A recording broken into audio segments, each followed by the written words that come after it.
This is LBC from Global, leading Britain's conversation with Nick Abbot. What the hell is going on? Is he crazy, or is that just the way he acts? Guy Verhofstadt, the European Parliament's chief Brexit coordinator, Guy Verhofstadt. No! Yes, that's him. Well, Guy has launched an attack on Boris. Oh, no. It's war. And can I just take a moment here to skewer Boris? I don't mean the man himself. He's just been freshly skewered by our own Nick Ferrari, so that won't be necessary. No, I mean the name Boris. Because people use it like he's not got any other name. He just goes by one name, like Madonna or Jesus. Well, guess what, Boris? You're not Jesus. You've not got the personality. Not to mention all the sinning. Disgusting. And you're not Madonna because you ain't got the body. No offence. It's, everybody calling him Boris and appending the name Boris to anything that he does. Boris Bikes, Boris Bridge, blah, blah, blah.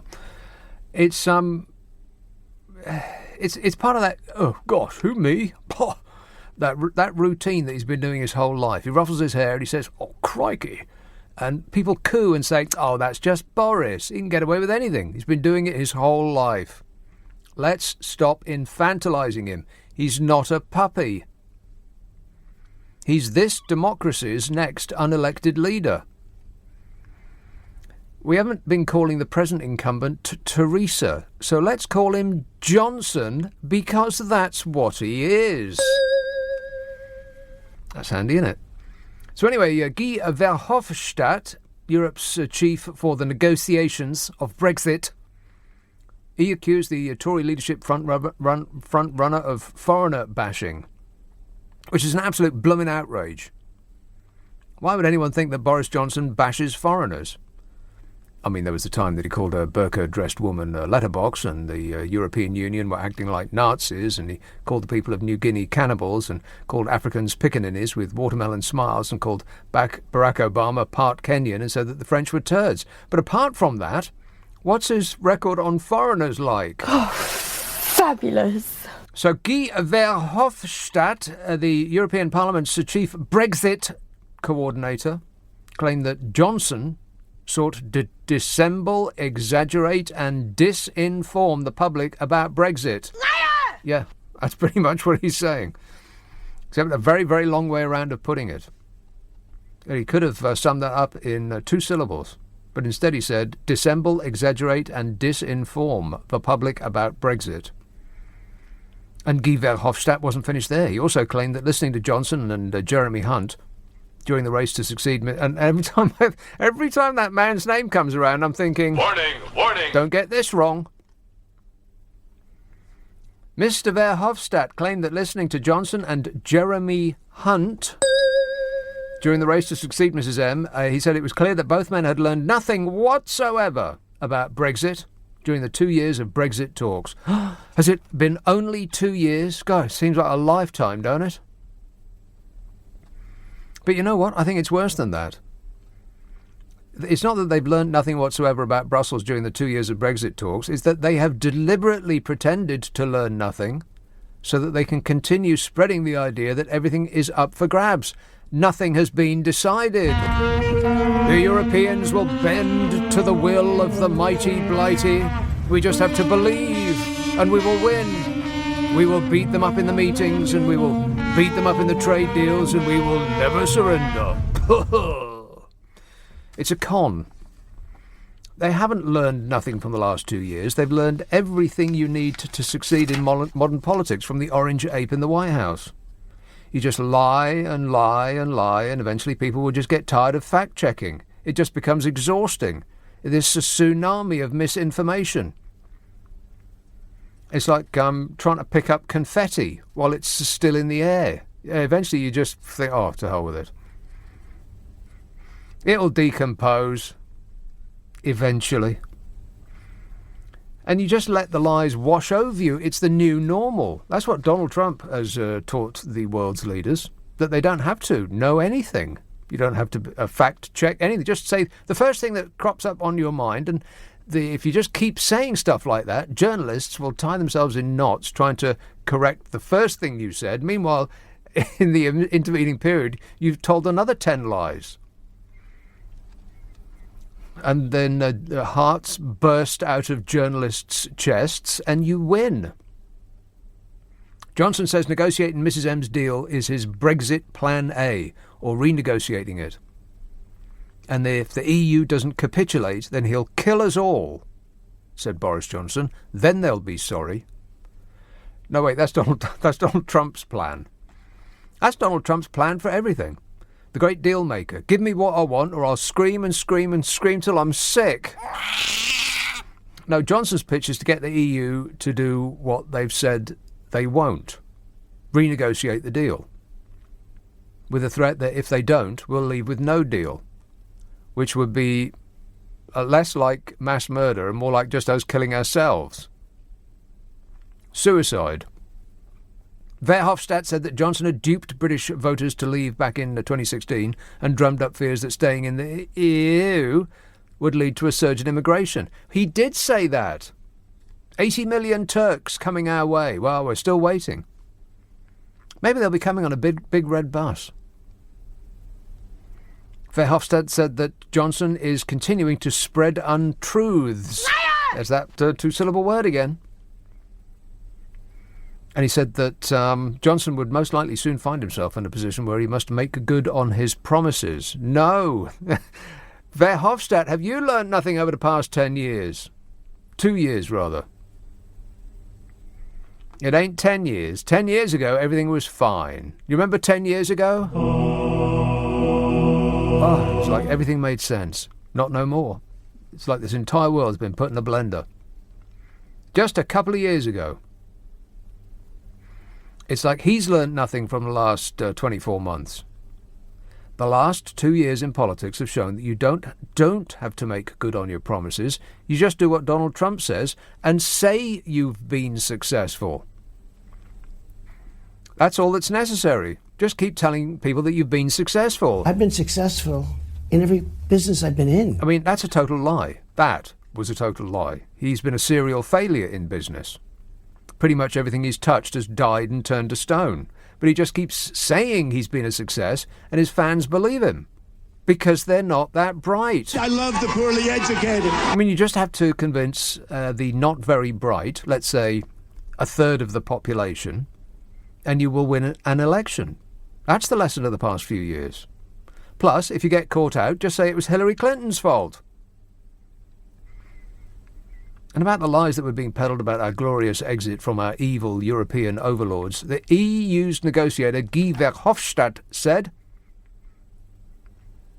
chief among them is the myth that Britain can tear up the withdrawal agreement that May negotiated with the EU, withhold its financial commitments to the bloc, and simultaneously start negotiating free trade deals, he said. Now, coming up, there's a word that bewildered me. This is Guy Verhofstadt, the ex-premier of Belgium, wherever that is, labelling Johnson a populist. Verhofstadt, which is not the same as popular, populist. Verhofstadt said, now pay attention because this is where it gets difficult. He said, as is often the case with populists, reality does not square with Johnson's ensorceling combination of false promises, pseudo-patriotism and foreigner bashing. Did you get that word in there? You'd probably never heard before. I've never seen it written down before. Ensorceling. I had to look it up. Ensorcelling. Ensorceling. It apparently means enchanting. There's a bloke from Belgium who speaks English as a foreign language, who knows the language better than me. Or you. Be honest. I'll read that again. It's just absolutely chock full of multi-syllable words.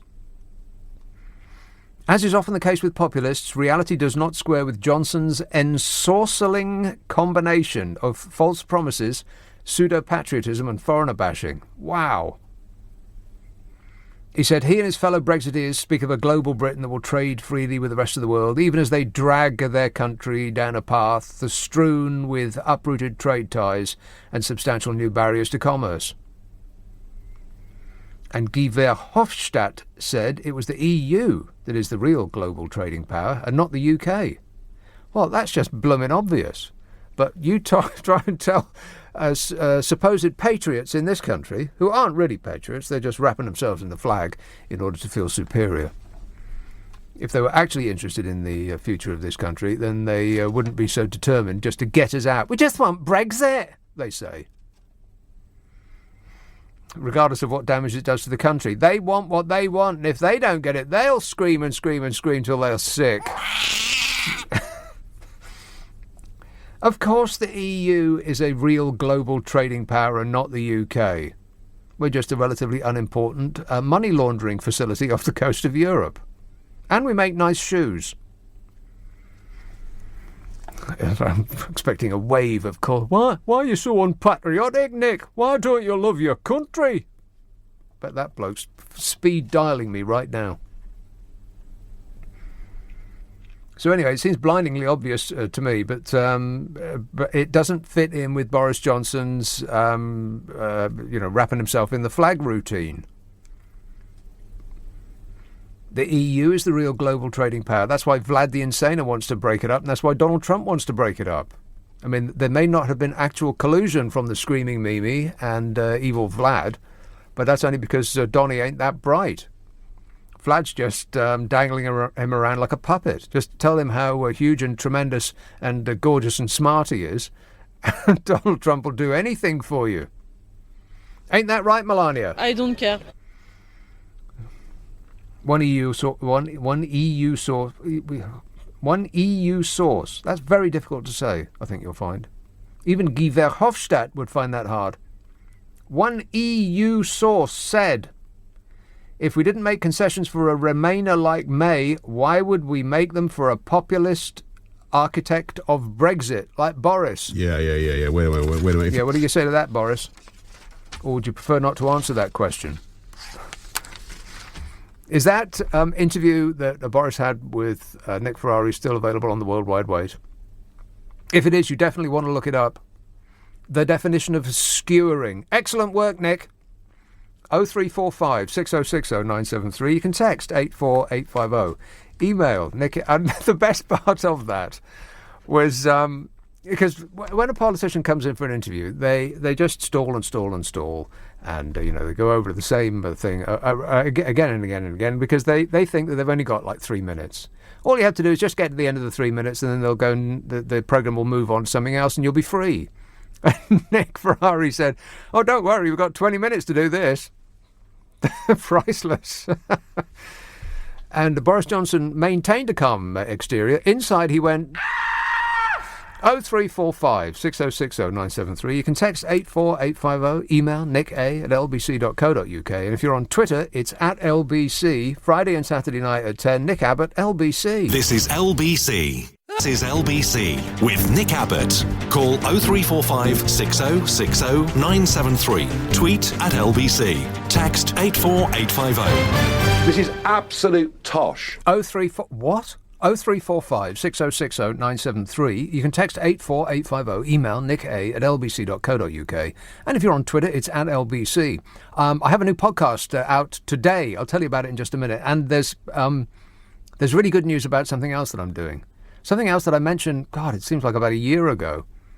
I was quite secretive when I mentioned this. I said, I'm going to be doing something that I'm really excited about, but I can't tell you what it is. And it just dragged on and on and on. But it's almost ready. We're going to be releasing it onto the world, or at the world, probably be more accurate. Get ready, world. I'm teaming up with somebody that I used to work with, and I think the results will be hilarious. Well, I know they will, because we've done some already. But I'll tell you about that in a while. First is a call in, hang on a minute, St Albans. Oh, Jack. Hi, Nick, how you doing? All right? Good, thanks. Three things. I want Nick Ferrari for Prime Minister, you for the Minister of Happiness, And Guy Verhofstadt, he's got some serious dental issues. Wow, he should be a marathon man if you've ever seen that film. He's got dental issues. Yeah. I don't know what that means. Well, I mean, I'd say to Guy Verhofstadt, u moet een afspraak met de tandarts. Okay, just don't start talking foreign at me. I can barely understand it when people speak English at me. So Nick Ferrari for Prime Minister. Why don't we make Nick Ferrari and James O'Brien joint Prime Ministers in a coalition? And that way we'll chart a steady course right down the middle. Excellent work, Jack. Thanks a lot, mate. Keep thinking. Here is Westminster. Hello, Adam. Oh, I've obviously gone way too quickly for this machine to catch up. I'll press it again. Westminster. Hello, sir. Yes, Adam. Yes, mate. Kebab shops in Kingston, I would avoid them like the plague if I was you, for two reasons. Maybe three, actually. The first is the verbal diarrhea you get from the counter staff. The second is the actual physical consequences you get of the kebab. And lastly, lo and behold, that Muppet Bojo lookalike, there was some guy down in Kingston who had the audacity to stand behind that counter tonight and serve me the worst kebab I've ever... Listen... Yeah, okay. No adverts. Where did you say it was? The worst kebab ever. Well, that's a low bar. What is kebab meat, anyway?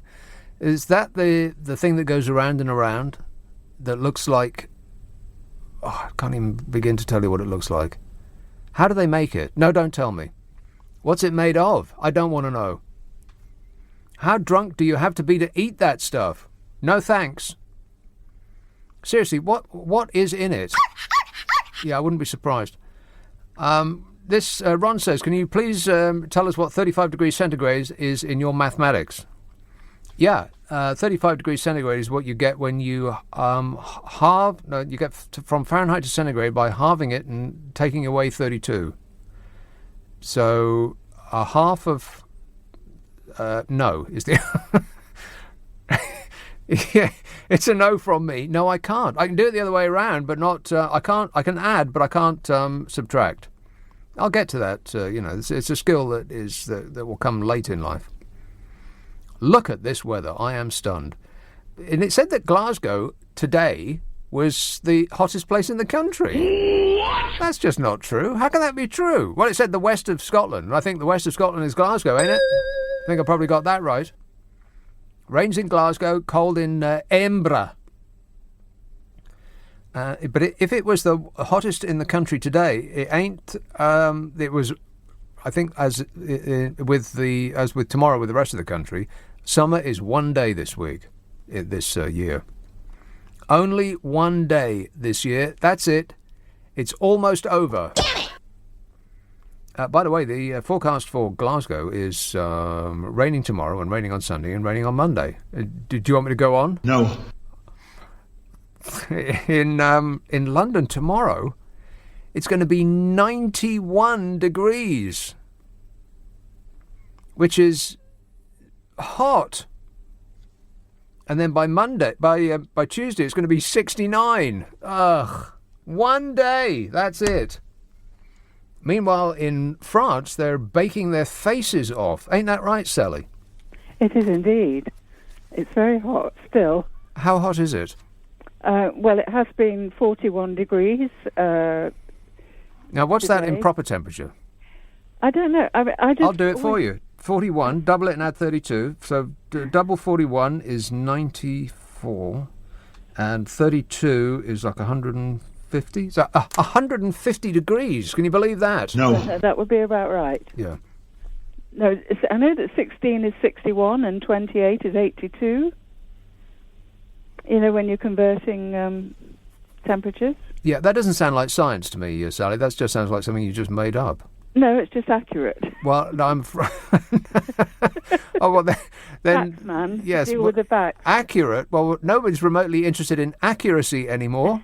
Of course not. And maths isn't really an accurate subject anyway. I mean, it's not like it's a science or anything. First of all, can I apologise for not being properly awake last week when I spoke to you?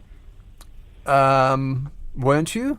No, I wasn't. Well, then I must have not been awake either. Okay, well, that's fine. I'm pleased that you mentioned Guy Verhofstadt, because he's a hero for those of us who are living in a country that's not of our birth. Yeah, living in a land of make-believe. No, he really... He's got our back, as it were. How about that? Ensorceling. Have you ever heard that word before? No, never. I am stunned. So well done him. Yeah, exactly. Ensorceling. I've learned something new about the English language from somebody who speaks it as a foreign language. Exactly. That's embarrassing. Yeah. No, he's a brilliant guy, and he's doing wonderful work. And last week, for ages now, I've been listening to Exiting the EU committee proceedings in the Houses of Parliament, the committee state. What do you want to do that for? Well, because I'm kind of interested. Interested, right. And there's some very interesting stuff came out when they had the experts on. I should point out, by the way, that you are in France. You're in a place called Poitou-Charentes, which is in the south of France or the north? Southwest. Southwest, right. That is really, really baking hot. And you spend your time watching the what? What, sorry? You spend your time watching the what? The Parliamentary Committee. Yeah. For exiting the EU. Exiting the EU. Wow, French TV chaired must by be Hilary Benn. French TV must be so boring. Actually, it is. Yes. Oh, right. But Do they still have that program that all European programs, all the European channels seem to have? Or there was last time I went to Europe and turned the telly on in the hotel. They all seem to have a magazine show that lasts for about 4 hours every single night in a big studio with a big audience. After the news. Yeah. What is that? People sitting around talking. Yeah, exactly. For 4 hours. It just seems to go on forever, like they've got no other program. It must be the cheapest thing to put on. And then they'll have some French singer, which is, awful by definition. Yes. And then they'll talk to some French person. It just goes on and on. Boring. So that's what that is competing for your attention. No wonder you're watching the Brexit chat. Incidentally, Macron has a red line for the G20 tomorrow. No, what does that mean? What red line? Well, he's decided that he's not signing off on any communique that comes from the G20 if it does not deal with climate change. Yes. Climate change? Yes, improvements in climate, dealing with. Well, you can forget about that. The environment and climate change. Well, he can keep his pen in his pocket then, because he won't be doing any signing tomorrow. That's what I'm hoping. Yeah. You're hoping for that? No.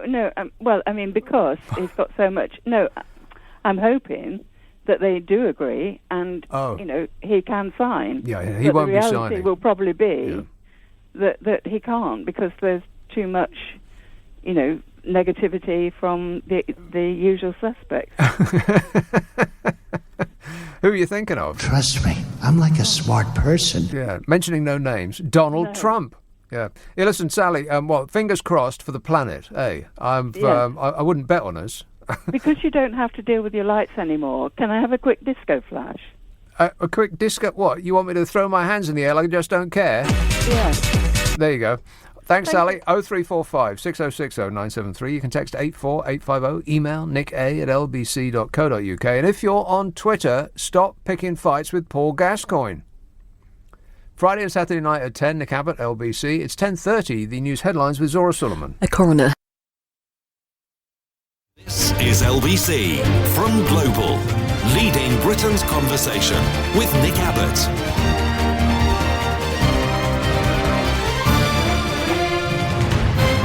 Everything is going extremely well. You bet your life it is. 0345 6060 973. Let's have a call in Raleigh. What is it? No, it's Raleigh, but I'm not actually in Raleigh. I'm on the M3 coming back from Guernsey, actually. Can you call me when you get to Raleigh? Why? Yes, Mark. So, to work out centigrade, it's double the centigrade. So 45 is 90, less 10%, plus 32. And that gives you 113. No. Yeah. No, it's 150. No, how can it be 150 degrees? Well, you just heard me work it out. I mean, it's obvious, isn't it? 41 doubled plus 32 is 150. No. Right, okay.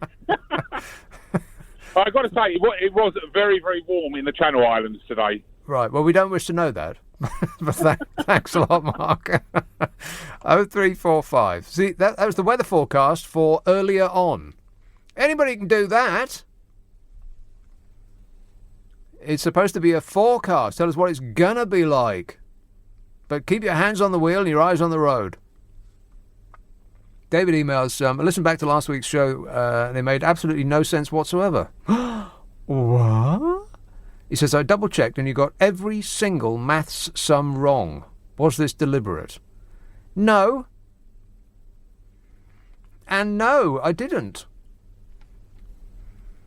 I do thorough research on this. Plus, in maths, there's no such thing as wrong or right. It's all about feelings now, baby. Keep up. 7 8s are 63. If you want them to be. Colm says, Nick, what odds do you think you'd get, that's U''D, for getting that within 18 months Bojo will make a complete balls-up of Brexit and cause the collapse of the Tory party to copy Stanley and end up in the jungle with Ant and Dec? If they're good odds, would you try a score or risk a monkey on it? Have a fab crack 90 show. Does that make sense? Negative. I have no idea what you're talking about, Colm. But it fits right in. And please don't say crack. Can you not call it something else? John says, my favourite fifth columnist, what the hell will you do when we leave? And you can't rattle on about your beloved EU. Just because I don't want to see the destruction of the nation doesn't mean to say I love the EU. I think the status quo is doing most people a good deal of good. If you think that the poor and the dispossessed will have their circumstances improved by us leaving the EU, then I've got a genuine made-in-China Rolex watch I'd like to sell you. Anyway, he says, will you be moving to the continent by chance? Move in with Guy. I can't wait for that day, hearing Nick hosting The Real Radio Luxembourg. They're not still going, are they? They can't possibly be still going. And if so, why? Why would they be still going? What's the point of that, then? Let's have a call in... who's been waiting along this? The Docklands. Hello, Mark. Hiya. Mark. I just wanted to speak about Boris. I just don't get how everyone is still falling for it. He's got an unaccountable amount of love children knocking around that he doesn't seem to admit. He won't answer a question straight off. He has to bumble around it. It's just the whole thing is ridiculous that people are still falling for this. He ruffles his hair, bumbles around, and everyone just goes, that's old Boris. But the thing is, he's going to be taking us out of Europe, so he says. This is the biggest thing we've been doing for the last 40, 50 years. Well, it's a routine. It's an act that has been good for him his entire life. I bet he's probably been acting that way since he was a child, since he first learned the language enough to express himself. He's been doing that his whole life. And people, like you say, people still fall for it. It's incredible. I said this the other day. I was talking to someone on another show, and politicians are salesmen. They are picked because they can spin and they can promote the party that they're in. And I think that basically Boris is just the best liar of the bunch. And I think that he can go and sell snow to the Eskimos if you like. He will lie and lie and lie and sell the deal regardless of whether he believes in it or not. And I think that the Conservatives have backs Boris because they know he is the best liar of the bunch. And at the moment, the Conservatives need a bit of backup because they're falling apart. No, I'm not sure that's right. I think they're backing him because they think they've fallen for his put on charms just as much as everybody else. I don't think they believe anything of the sort. And you know what? If they were really smart, they would vote for the person who would actually bring the country to the Conservative Party. And that ain't Boris Johnson. Actually, that's Jeremy Hunt. There's a new poll out which says that outside of the 0.2% of the ultra-elite who are going to be electing our new democratic leader, there's almost no support for Boris Johnson at all among the actual people.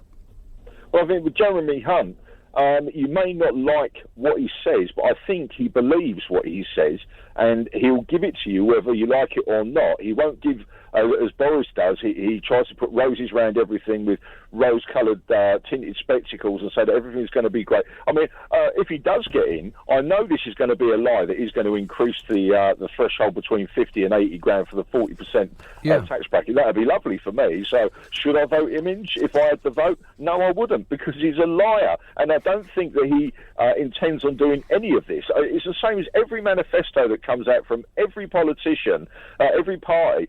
You know it's lies, and we still keep allowing these people to govern us the way they do. Well, who's the alternative to politicians? There isn't one. Well, the thing is, I think the way we've got to do it is we have to have multi-party government now. A coalition, yes, I think that's right. I know we've had one before that wasn't quite fantastic. But, well, I mean what were you expecting? A parade? No, the thing is, if we had Labour, Conservative, the Greens, and everyone round the table, no one party would be able to feather their own bed. Well, I'm not sure that's true. I think if there's one dividing line between them and us, it's between all of us and the denizens of the Palace of Westminster. I think they'll continue to feather their own nest and act in their own group best interest, but after them benefiting personally, then will come a coalition of ideas. I think you're right, Mark. And other countries, many countries that are doing much better than we are run by coalitions. We could either have a coalition like many of our closest contemporaries, or could look at America and put a crown on someone. I can be more presidential than anybody. And then try and unseat them from power and see how that goes. They'll be dragging him out of the White House by his feet. Hey, Mark, I've got to go, but thanks for that. 0345 6060 973. Irvin texts, it didn't rain in Glasgow today. Wow. Well, don't get used to it, because it's going to be raining tomorrow and the next day and the next day. Paul says, 1,000,000 to 1 there won't be a no-deal Brexit, said Johnson. Note, I said Johnson, not Boris. He said that this week, apparently. Ladbrokes must be ripping its customers off, only offering 2 to 1. Then again, they are experts in their field, and we don't listen or believe experts anymore. Ladbrokes are offering 2 to 1. There's going to be a no-deal Brexit. But, of course, that doesn't mean anything. That's just them making a commercial decision based on trying to get your cash. That bears no relation to the actual truth. 1,000,000 to 1 there won't be a no-deal Brexit, said Johnson, because he is pitting his expertise against that of the European Union. We're doomed. This ship is going down. 0345 6060 973. Hey, I have a podcast out. Podcast is out today, and it is 30 minutes of amusement. I think you will love it. It's the best of this show and some extra bits too. So if you have 30 minutes and you wish to be amused, then you will find that it's called the Nick Abbot Habit. Download Global Player from your app store. There's so much on there. It'll keep you entertained from now until the end of the days, which actually should be any day now. I'll bring us into war. Yeah, so get your amusement in while we're all still alive. The Global Player app has, apart from everything else, it's got all of the stations that we have and the ability to listen back to whole shows. It has many, many podcasts. Among them, mine. Go down to the Global Play, the Global Original Podcast, and swipe way over to the right and you'll find the Nick Abbott Habit there. If you don't do stuff by phone, then point your pewter at it. It's available on an internet near you. Ask for it by name. The Nick Abbott Habit. Is LBC with Nick Abbott. Call 0345 6060 973. Tweet at LBC. Text 84850. I just want to tell you all how happy I am to be back in the studio, making a picture again. Yeah, it's a radio show, dear. 0345 6060 973. Let's have a call in Ashford. Hello, Milan. Hello, Nick. Milan. Hello. I'm going to eat humble pie, Nick. Like all those months of me reading about WTO terms, getting into nitty-gritty details of the single market, the customs union, Lisbon Treaty, has been a waste of time. I'll say. What, you learned facts? What for? No, I've changed my mind about Brexit. It is going to be fantastic because Boris has said that we'll have drinking water no matter what happens. Wow. At the end of October. So I stand corrected. Brexit's going to be brilliant. We will have drinking water, Nick. Now, presumably this is one of those things where he suggested the possibility of something dire in order to convince us that he's the man to stop it happening. Because what's he talking about otherwise? Who said that we wouldn't have drinking water? Well, no, Boris was saying that no matter what happens, we will have drinking water come the end of October. That is the level of ambition that we've reached. So it's the cornerstone for any nutritious breakfast, water. So from 2016, it was sunny uplands. There'll be no downsides. It will flourish. And within 3 years, we've gone to we'll survive because we'll have drinking water. Yeah, how quickly our horizons diminish. I mean, do you mind if I say something controversial? Oh, no. Controversial on this programme? I'm dismayed at how clueless some Brexiteers can be. You're not angry, you're just disappointed. I'm just exasperated at when presenting or asking questions of details and facts to Brexiteers, that you either get silence or either they turn into the woman from The Exorcist and they get possessed. But they still don't answer the question about facts. And then the entire week you've had Boris's friends, shall we say, appearing on various shows and talking absolute nonsense to the point that telling barefaced lies. Well, at least his head didn't spin around and he projectile vomited green goo. I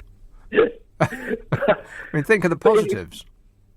But it's actually, it's to do with your help with this, is the psychology of Brexiteer MPs. Is it that they're woefully incompetent, or they know that they're lying, but they just think, do you know what, we'll tell Brexiteers these lies. They won't bother checking the facts, and they'll just believe us anyway. I mean, I think what's happened is that Donald Trump has actually won. He hasn't just won in America. He's changed the entire world to reflect the magnificence of Donald Trump. Politicians all over the world have realised pretty quickly that, you know what, that whole thing that they used to do about marshalling facts and trying to win arguments, you don't have to do any of that. Just make up some stuff off the top of your head, say, believe me, a lot, and people will believe them. That's actually true. Boris Johnson is Britain's Donald Trump. Believe me. He actually says that. I will force through a glorious deal through a force of personality. Yes, exactly. What's his tactics for reopening the withdrawal agreement? We're going to have more energy. I mean, that's just astonishing. And it's interesting. But people aren't interested in facts and details. It's like the fellow who was sitting next to Aaron Banks when they deigned to be quizzed for a brief moment by that select committee. He said, "Don't bother people with facts. It's just white noise to them. We're all about feelings now." Completely correct in every respect. Don't try to bring people along with arguments. Tell them that everything's going to be huge and tremendous and great. And the response will be from people saying, wow, why hasn't anybody spoken to me like that before? I want things to be huge and tremendous and great. I'm going to vote for him. Actually, you know what? You're spot on, because whenever I ask Brexiteers about Chapter 5 of the GDPR, the EU treaty database, the single market, the customs union... Yeah, well, you're just trolling them now, Milan. I'm just wasting... But then all I get in return is you've got to believe what? I can't believe you don't believe in your country. Why are you so unpatriotic? And so now we're in the situation where we're just... we had no response to it, because if you don't believe, then if somebody doesn't believe facts, then I'm not sure where you go on that. Well, you can't go anywhere. You're either with us, in which case you are a patriotic person who only wants the best for their country, based on no information or facts of any kind whatsoever, or you're against us, as in you're a person who is interested in facts, in which case you're unpatriotic and you should die. Or a traitor or an enemy of the people. Yeah, exactly. I want to apply facts to the actual. Correct. But I've seen the first amazing film for the first time in ages. Now you normally ask me about films. Yeah. Any good films? It's called Brightburn. It's called what? It's Brightburn. Brightburn. Yeah, it's it's the most amazing film I've seen in a long time. So. Well, what's it about? Without giving any detail. It's if Superman was evil. It's not like one of these Marvel superhero things, is it? No. It's just a different concept. So if Superman was evil, it's a little bit of horror, a bit of gory. It's a great storyline. So, right, talking about horror and gory. Have you seen Chernobyl? No, not yet. No, I haven't seen that yet. I think that they're going to get the Tony, not the Tony. That's the theatre, isn't it? What's the TV awards? I don't know. Well, whatever they are. Award? The TV award for makeup is going to Chernobyl. Yeah. I haven't seen that. And do you know what was great about watching that in the cinema? Not one person answered their phone in the cinema, and not one person decided to have a picnic in the cinema as well. Is that because you went when I, like once a year when I go to the cinema, I go to like 11 o'clock in the morning to guarantee that nobody else is going to be in there? Well, actually, I went in the evening, but I was shocked, because normally people... Well, they're morons, Nick. Yeah, I know they are. I've met people. I'm not keen. All right. Thanks a lot, Milan. 0345 6060 973. Alan texts, get over Nick. We just couldn't be bothered to put the it in there. Get over it, Nick, Alan, perhaps? I'll read it as written. Get over Nick. Left wing lose, right wing win. Game over, mate. Exactly. We're doomed. We're following that guy. You're our leader now, Alan. To talk about taking a wrong path, it is incredible. I mean, you know, most of the people in this country don't want to go down this path. We've all decided we don't want to go, but the person that is at the front behind the wheel shouts the loudest.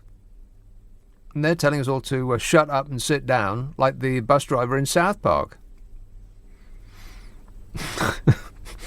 So we're going where they want. Whoever, the crazy person behind the wheel who shouts the loudest. What a way to run a country, eh? Dreadful. I bet Mrs. M can't wait to get rid of all this. Kick off her clown shoes and put her feet up. You deserve it, Mrs. M. The stuff you've had to put up with. Of course, you gave Vladimir Putin the stink eye. Quite right too. And then Donald Trump hoves interview, and the love fest started just between them two. Everybody else hates everybody else at the G20. Particularly, they hate Donald Trump and Vladimir Putin, who took solace in each other's arms. Oh, you couldn't pry them apart with a crowbar. This anonymous text says, I should really listen to one of these podcasts, but I'm worried I'll get hooked on the hard stuff. Friday and Saturdays at 10 is the gateway. You know that there was a couple of drug stories in the news today, one of which featured Snoopy Dog. Did you read that? And there was also the Bristol police have instigated a new policy regarding drugs. I'm not sure it's a new policy, actually. It may be just a formulation for formalisation, would be a better way of putting it, of an old policy. But I'll come to all that and plenty else besides. Jim says, Ferrari and O'Brien in a coalition, Ferrari would win the inevitable punch-up. Why can't people just get along? I'm sure it'd be just fine. And Kath texts, how's your new old car? I hope it's getting better. No, it is not getting better, Kath. I do not wish to be reminded. It's still in bit. 2.5 months after I bought it, it's still in about 1,000 different... Well, at least I hope it's in 1,000 different bits, and they've actually started work on it. Although I left it with them and then called up 7 days later, and they said, "Oh yeah, we're going to get that right on. After we've done this, that, and the other. Don't worry, it's all in hand." Ugh. Not that I'm complaining.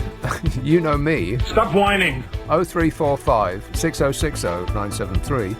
You can text 84850. Email nicka@lbc.co.uk. And if you're on Twitter, it's @LBC. Coming up, Boris's tax cut for the well-off, how much he's going to give for those who have a bit compared to how much he intends to give to those who don't, and Boris Johnson naked and covered with mud. Does anybody want to see that? No. 0345 6060 973. Friday and Saturday night at 10. Nick Abbot, LBC. This is LBC from Global, leading Britain's conversation with Nick Abbot. Yeah! Dude!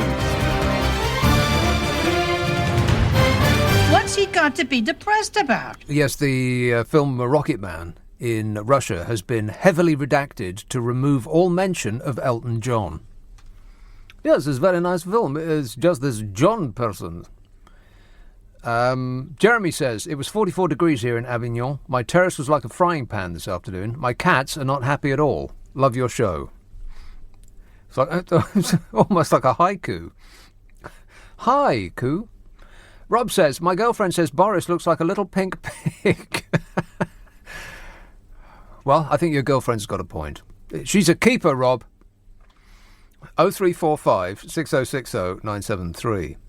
Let's have Catford. Hello, Steve. Hi, Nick. Yeah, your glamorous assistant. You've got to beat him up at least. Well, I only just met him. I mean, he told me I was on about half an hour ago. Yes. And so, well, my genius. Have you been waiting a long time? Whinging and whining and moaning. And my brilliant points I was going to make have all been made by other sort of, apart from the kebab. God, no, what was that about? I've no idea. I don't know. But, but it makes me want to eat a vegetarian falafel. Yeah, me too. Oh, kebab. God, What is kebab meat? I mean, is that the thing that spins around? Yeah, that's it. And it stays there all night as well. And, that grey, flabby, glutinous block of God knows what? Yes, what is it? You need at least 10 pints in order to, be prepared. They must love us English, these Turkish guys. We'll eat anything. Anyway. But I was going to make a point about Boris Johnson. Yes. But populism, surely we're in a phase now. It's not going to last, is it, Nick? Please tell me. You can't just say, I'm going to build a wall and then not build it. And the Mexicans will pay and they won't pay. And then you say you're going to regenerate the coal industry and you're going to do all these things that don't happen. And they don't happen, but nothing seems to happen. But he keeps telling people that it's happening and they keep cheering.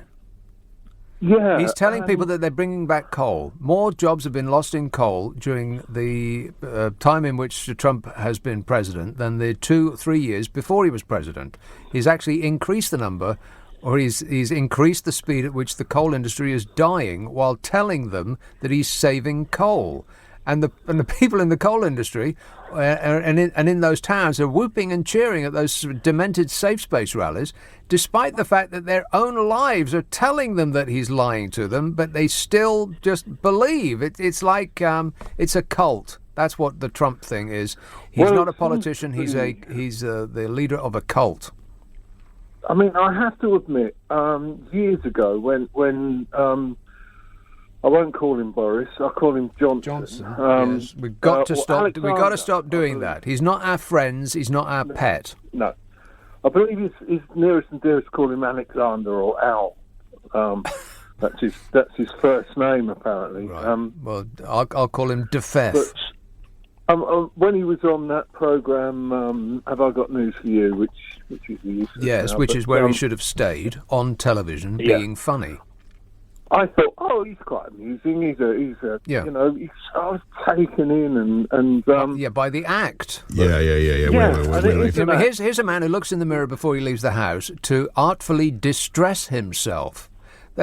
He doesn't ordinarily look like that. No one does, and so he deliberately looks like that. Yeah, and now he's going to be, almost certainly our Prime Minister. Yeah, so he's had his hair cut in order to look more prime ministerial. I can be more presidential than anybody. And then he just keeps telling, he's right, he's taking everything out of the Trump rule book. He is Donald Trump in this country. He is our version of DT. He is indeed. And it worries me because it seems to me the majority of people, I mean, the most of your people that rang in, and most of they must know that this is not real. What is going on? Are we being completely deceived by, or do we really want to believe it? Or people do want to believe, and they'll believe what they want to believe, this, in spite of all of the evidence to the contrary. I'm building a wall. That's what Donald Trump keeps saying. He says, I'm building a wall. I'm building a wall, okay? But he's not building a wall. All that he has managed to do up to now is replace fencing, which was already going to be replaced. And he says, look what I've done. And he hasn't actually done anything. I was fixing my bike this afternoon. My brakes are gone. And brakes aren't very important on a bike, I don't think. No, not anymore. If he gets in, I think I'll just... Yeah, but anyway, I was fixing them. And Reece Mogg came on. Yes. He was on for a short while. Apparently, he got disabled. But he, I'm sorry, he got disabled. What do you mean? Well, apparently he went off air. He couldn't, and some other Brexiteer came on and took over from him. But what was wrong with him? I think some glitch. A glitch? Technical glitch. Yes. Apparently, that's what the radio was telling me. Huh. So, but I felt like ringing in to him and saying, you're a staunch Catholic. You believe in that. Yeah, I'm not going to say the nasty things he said about women. That he said nasty things about women. Well, he said that if a rape victim is pregnant, then she should have to give birth to that child. And he is giving his fulsome support to Boris Johnson, who, if you're I'm not a Catholic, I'm an atheist, but sure, I think you can sum it up as follows. What would Jesus do? And usually, if you have to ask yourself that question in the face of the actions of a politician who claims to be religious, it's usually the opposite of what you've just seen the politician do. Yeah. Now, I don't know the specifics of what you're talking about, but I wouldn't be remotely surprised. All of the people that ally themselves with God tend to be what I would, in my vaunting ignorance, would assume to be the opposite of what Jesus himself would actually do. They seem to define themselves by who they don't like, who they disapprove of. Yeah. They're. I've actually met Jesus. Do you know that? I was at the Crystal Palace Bowl in Steve Harley and Cockney Rebel. Oh yeah. and Jesus was there. He's this guy that used to appear at just about every festival, every gig, everywhere in London in those days, and dance. He was called Jesus. He was sort of not the Jesus, a Jesus. Well, he might have been Jesus. Well, you just never know. Yeah. You don't. I mean, I kind of... Jesus spotted in Crystal Palace. It doesn't sound right. Steve, I've got to go. But thanks, mate. 0345 6060 973. You can text 84850. Email nick@lbc.co.uk. And if you are on Twitter, it's at LBC. Tony texts, I've sent you 4 good texts. Can't you read at least one? There you go. Problem solved.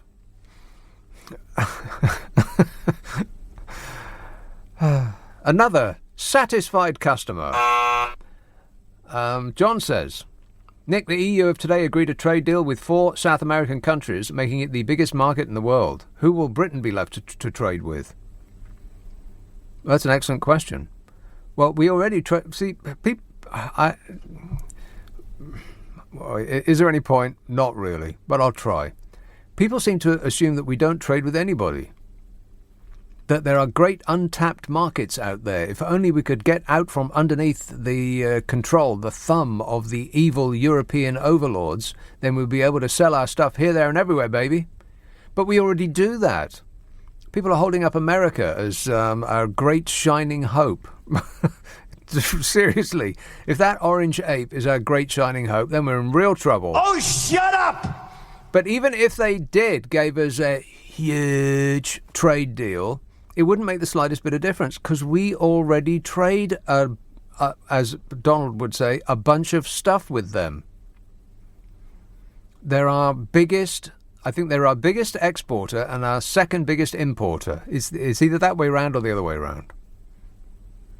As a country, I mean, the EU totally dominates, but we're talking about individual countries now. The US is our biggest trading partner already.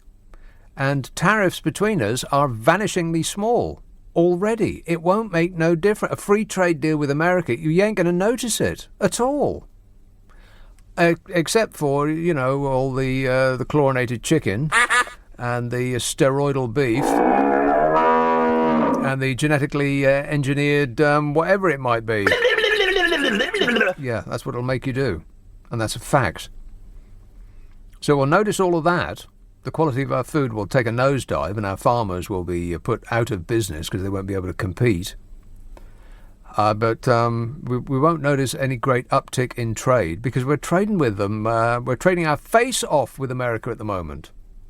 So I'm just mystified as to what people are talking about when they say that the answers to our problems are a great, huge and tremendous trade deal with America because we've already got one. People talk about it as though we don't do any trade with America because the evil European Union is holding us back. But, these are only facts and nobody's interested in facts, so just keep believing that it's true. Donald Trump is our savior.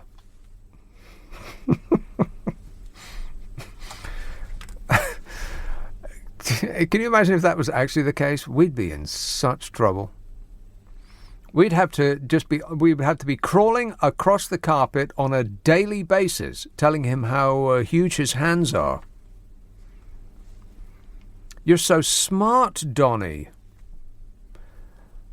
But that's what Vladimir Putin does, apart from the crawling across the carpet bit. He just tells him how smart he is. He did that just today. He said he's really smart. He's really intelligent, and Donnie just basks in the glow like a puppy that's being stroked. It's pathetic. But anyway, that's our future. Licking Donald Trump's shoes. Tongues out. Close your eyes and stick out your tongue. 0345 6060 973. Friday and Saturday night at 10. Nick Abbott, LBC. This is LBC. Is LBC with Nick Abbott. Call 0345 6060 973. Tweet at LBC. Text 84850. Are you trying to tell me that this is your act? John texts, Boris is our Trump because you don't like him. He with Farage will make Britain great again. Well, that's the most unpatriotic thing I've ever heard in my life, John. What kind of a traitorous thing is that to say? Again? What do you mean again? As in, we're not great now? Gregory emails, so Nick, you don't want us to be like America. Now let me see, says Gregory. The unemployment rate fell to 3.6%, the lowest since 1969. Dow's biggest June gain since 1938. S&P 500's best first half in 2 decades. So yes, to your question, Nick, America looks very, very strong at the moment, says Gregory. Well, I counter with this, Gregory. The jarring this is a Dana Milbank, columnist with the Washington Post. Fake news. The jarring disconnect between Trump's fictitious boasts, which is what you've just repeated there, basically. Everything is huge.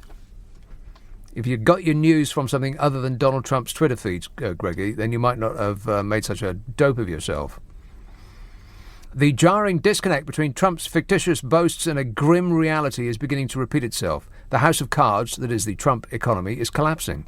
The stock market's been rallying, not because the economy is booming, but because investors expect the Federal Reserve to fight growing weakness with rate cuts. In other words, free money. Free money is going to be pouring all over them. Of particular note, he says, is the yawning gap between consumer confidence, which is quite rosy, which is where you are, Gregory, consumer confidence. In other words, people who just believe whatever Donald Trump tells them, and the outlook of executives, people with actual businesses to run. He says perhaps the public has been swayed by Trump's P.T. Barnum routine, but business leaders see a more troubling reality because they're dealing with things like facts. The Duke University survey of chief financial officers recently found that 69% of US CFOs expect a recession by the end of next year, brought on by weaker global economic growth and the effects of a Trump-initiated protectionism racket.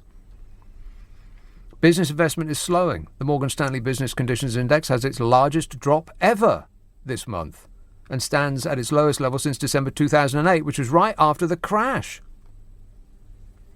And what of Trump's promises that the tax cut would spur capital investment and worker pay? Well, no, it didn't. As I've said many times on this show, businesses use that tax cut, which was supposed to be, supposed to benefit the working man. But, big surprise, don't tell anybody, but it actually just benefited the 0.1%, as in Donald Trump himself. Businesses use their windfall to buy back their own stock.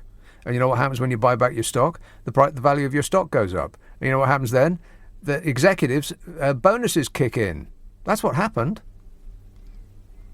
He says the National Association for Business Economics found no major impact of the tax cut on capital investment or hiring plans. Zero. Nothing at all. They just took the money and awarded it to themselves. The people in the C-suites, the chief executives. He said neither did corporations repatriate offshore cash at the level that Trump predicted they would. And then there's Donald Trump going on about the coal industry being back. Again, not true. Despite the fact that they eased clean power environmental regulations. You can go and pollute anything you blooming well like under the Trump regime.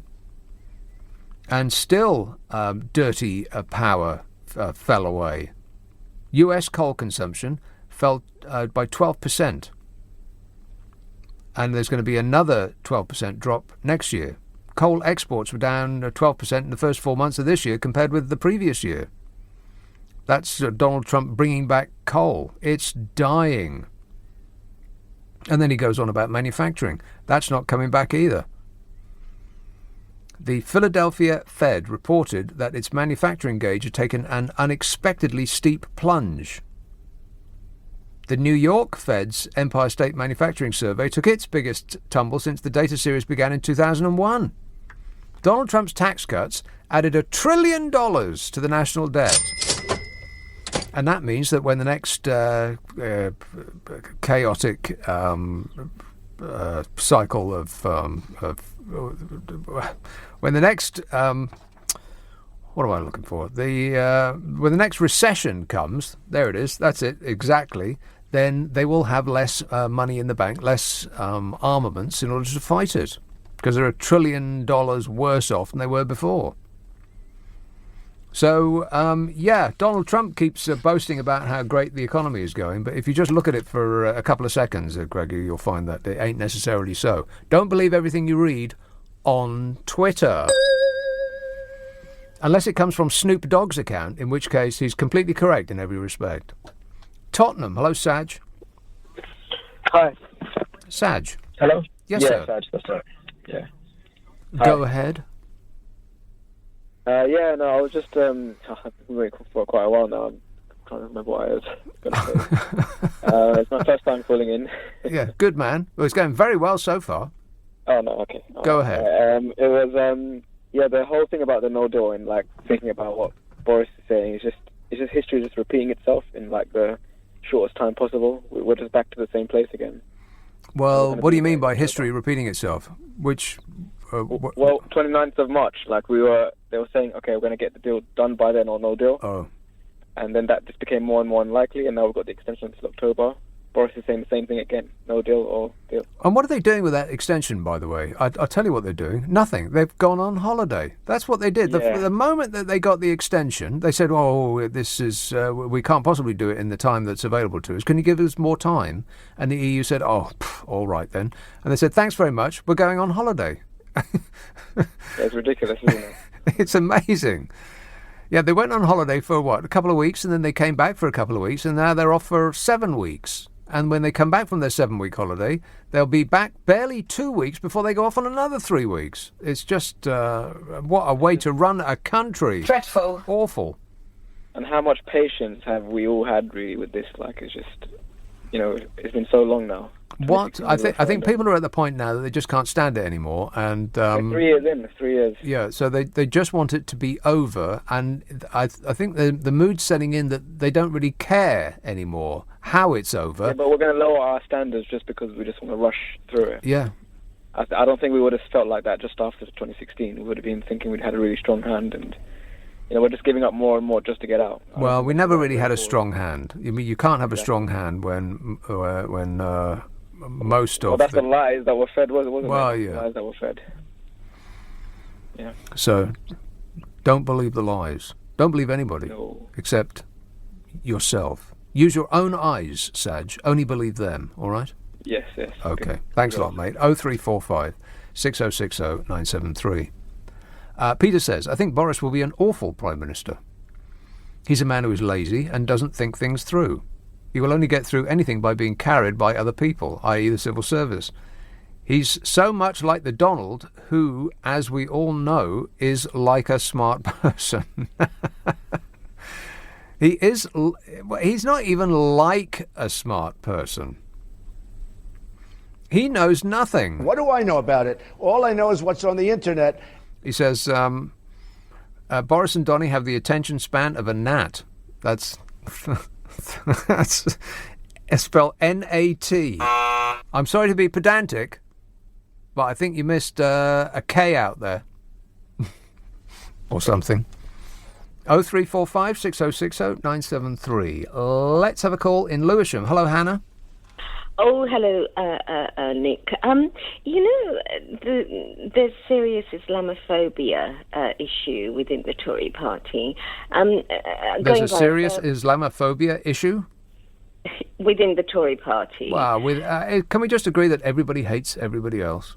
Yeah, well, anyway, especially within the elite membership of the Tory party. And in the last 2 weeks, Johnson's been shouting to the rafters that he's the great-grandson of a Muslim. Well, clearly the Tories believe it's fake news coming out of Johnson's own mouth. He's swimming in Muslim DNA, and they don't care. I think they're blooming insane. They're absolutely insane, and I'm furious with them. I'm from a Muslim background, and I want them desperately to reject him as Prime Minister. I mean, what does one... He's shouting it to the rafters. Well, I think they've all drunk the Kool-Aid. They want the person that says what they want to hear rather than what the public want to hear. They're making a big mistake. Boris Johnson is not. He may win over the 0.1% that's going to be voting for him, but not the 100% of the population. Not even 30%. Jeremy Hunt is more popular than Boris Johnson by a long chalk. Yeah, it's come out in the survey, hasn't it? Well, I mean, like. They are. This membership, especially, is absolutely. They belong in an asylum. They're prepared to reject. They're prepared to rip up the United Kingdom, i.e., don't give a damn if Scotland goes away, if Ireland goes away, and they just do not care that he's from a Muslim background, Muslim heritage. And, with Javid... I don't really think it's much of an issue for them, is it? Well, no, there is an Islamophobia issue within the Tory party.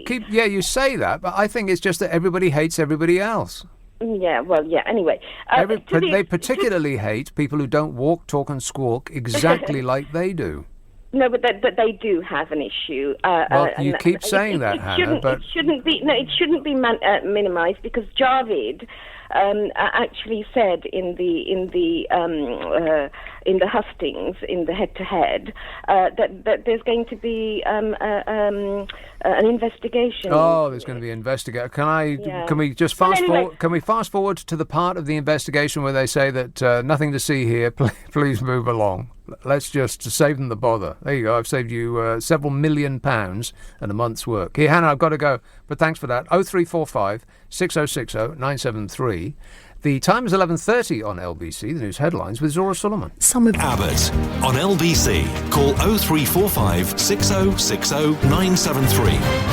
I feel lightheaded. That's what I feel. James may be lightheaded. He says, just watching Stormzy at Glastonbury, he's actually really good. I just wish he'd stop shouting and actually sing rather than shout. I think he probably sounds a lot better if you just mute it, James. Try muting it and thank me later. No, wait. I've changed my mind. You can thank me now. Thank you. Here's Stockton-on-Tees. Hello, Brian. Oh, God. I feel like I've been caught in a butterfly net. Yes, Brian. Good evening. Yes, Brian. Well, he's been letting his mouth run away with him again, Verhofstadt, eh? Guy Verhofstadt. Yes. Thank goodness that somebody with... another childish rant. We can rely on.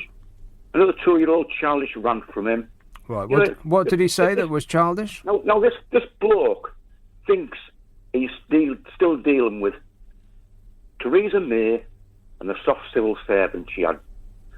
It's all changed now. And that bloke has got to wake up. Otherwise, we're heading towards a no deal. Yeah, otherwise we'll kill ourselves. I don't mind no deal. There's nothing the matter with no deal. Yeah, because, Brian, you don't know anything about it. Because, Brian, you don't know more than you, Nick. You don't know anything about it. That's why you don't mind no deal. Just a second. I'll tell you why you know nothing about it. Yeah. Because I disagree with you. You listen to Theresa May too much and the civil servants. I do neither of those two things. I do not listen to Theresa May or her civil servants. This is what's going to happen. Yeah, go on. Boris Johnson in your little is going fantasy to become... land. It's not fantasy. He's going to become Prime Minister, Boris Johnson. Yeah. Do we agree on that, do we?